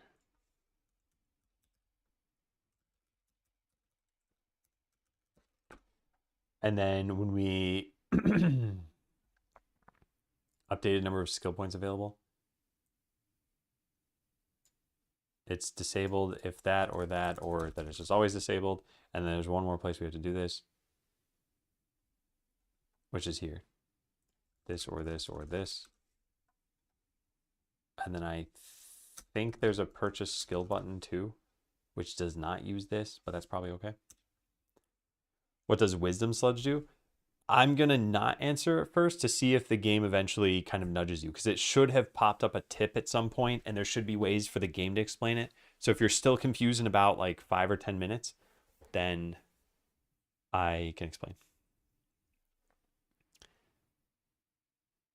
Do you use GitHub theme in VS Code? Looks like GitHub themes. I've got the commands for both of the things you're talking about there. I don't use a GitHub theme.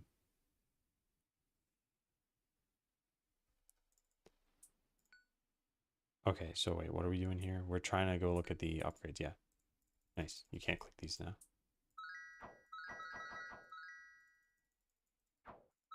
Cool. That's looking good.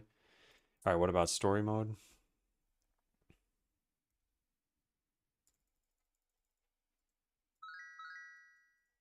Cool.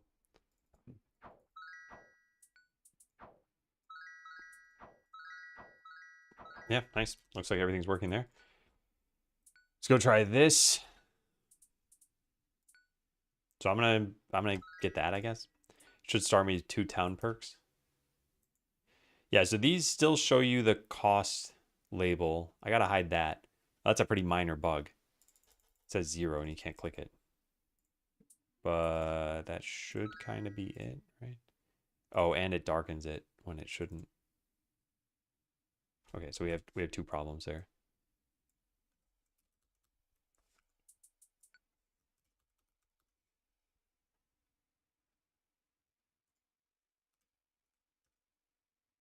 Yeah. Get upgrade perk button. What? Is that even a thing?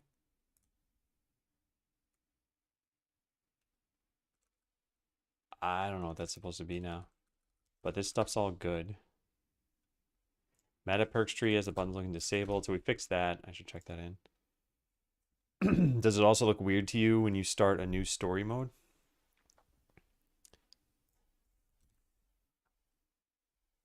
I'm not sure what you're talking about, because the problem we had is when you start bone mode, then this menu looks a little weird when you buy a perk. Well, not when it's maxed out. If you have something that's not maxed out, this looks dark. But story mode has a totally different UI for that stuff. So if I start a new game over here and like unlock the garbage slime, everything should look pretty much fine. So like we can't afford this, so it's darkened out. We can't click anything over here either, but we can afford this. And by clicking this, it now darkens out this other one. And then clicking this darkens out all of them. So this is working as intended. Oh, the don't build anything, just open it. Yeah, that's been a bug for a while. If you press P, if that's what you mean, you can only open it via the keyboard shortcut if you haven't built something. And yeah, that's just a bug we have to fix. Yeah, this shouldn't happen. It technically works when you buy the perks, but yeah, it looks messed up and it shouldn't appear in the first place. I don't know if I filed an issue on that, but it's on my to-do list.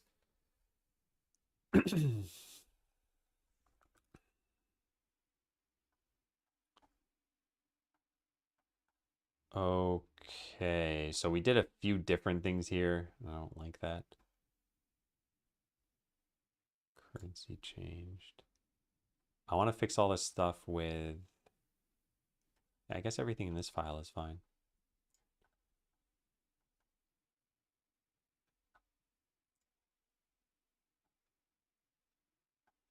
Then we don't check this in. I do check this in. Fix issue with rendering perks. I wasn't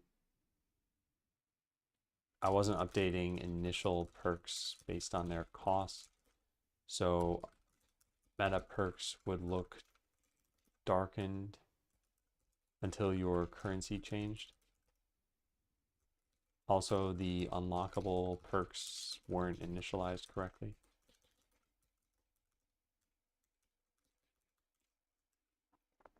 And then over here, this is just remove dead code. Yeah, I'll just say dead code. And then the final thing we did is allow permanently disabling perk buttons. They were getting re-enabled by currency changes when they should have been permanently disabled.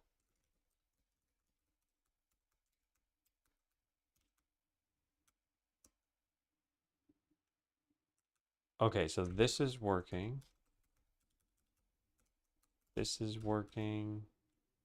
This I never did. Currency changes, money change handle now. Yeah, so I'm just gonna delete this. So these are the remaining tasks that I have.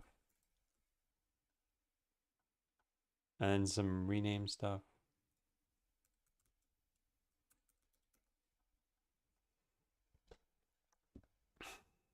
Yeah. Wisdom such as leveling up. Yeah. So I get that not everyone knows what everything does sort of at the very beginning of the game, but as long as the game teaches you that eventually, I think it's okay. It's like people will hopefully want to find out and then they'll find out. So if you still hadn't found out by now, I would have been like, okay, yeah, there's a problem. We got to do something about it. But yeah, it took 5 minutes.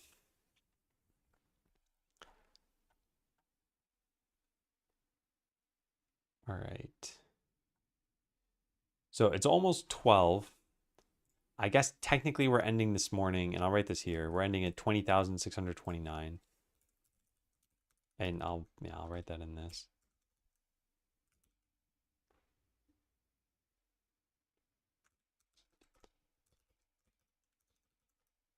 Kept refactoring skill stuff.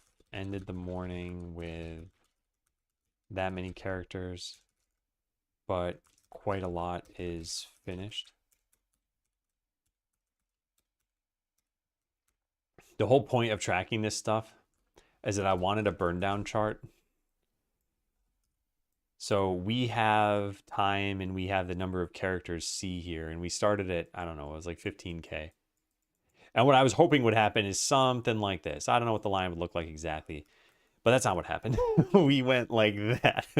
So we've actually gone up, and this is how many to-do items we have, basically. Not really. It's 15,000 characters. So it's like 20 to-do items or something. Just has a lot of writing for them. So yeah, eventually this is going to drop back down to where we started. In fact, it's going to drop down probably like that, where I just delete a whole bunch of things, and then we'll be slightly lower than where we started. And then I'm hoping it kind of just starts dropping. And what I can do is I can figure out, let's say this is a 3-day span in this little rectangle here. I could then extrapolate like, okay, how many more days will it take to get to 0? And the reason this will only kind of work is because the list is semi-randomly ordered, but I'm always tackling the uppermost item. So it's not the highest priority item. It's not the hardest item. It's just whatever's at the top of the list, which is just something that I wrote down. So for example, the one that we've been working on now took like 8 hours, but all the ones before this, I got maybe 8 tasks done in 3 hours or 3.5 hours. So yeah, this is how this worked. Now one task in like 8 to 10 hours. And yeah, hopefully after this, we hit a string of like 15 tasks in 2 hours or something like that. But this is all we're going to be working on for the next entire week, is just trying to burn this entire document into a crisp. I want to then stop ever looking at it again. And there are a lot of nice quality of life things here. A lot of improvements. So yeah, I'm hoping we get through this. I saw buttons for changing the perk tab and they disappeared on click. Can't get them to show up anymore. Yeah, that's another issue I haven't exactly figured out the cause of. And I think it can happen on Mac, but it seems to happen more often on Windows. But yeah, there are 2 tiny little buttons that show up for something. It's like right here, I think. And yeah, it's I don't know how to get it to show up. You don't lose anything for losing battles, no. Yeah, maybe like resizing the window or something.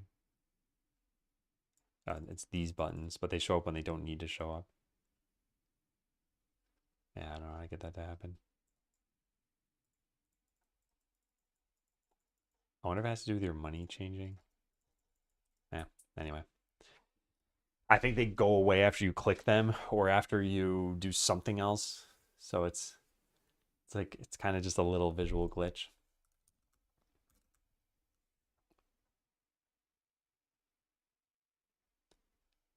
Okay. I think that's it for the streaming today. I'm going to probably continue working on this in the afternoon because my goal is to finish all of this so that by tomorrow we can just move on to the next thing on the list. And then, as I mentioned, we'll have Wednesday, Thursday, Friday, Monday, and Tuesday. And then I'll be on vacation after that for the rest of October. So yeah, we have 5 more work days, 5 more stream days, I should say. And we're just going to get done with as much of this as we can. And hopefully it's almost all of it, but I don't know. There is quite a lot. So thank you all for watching. If you'd like to join Discord, there's the link. And I'll be back tomorrow. Take care. Bye, everyone.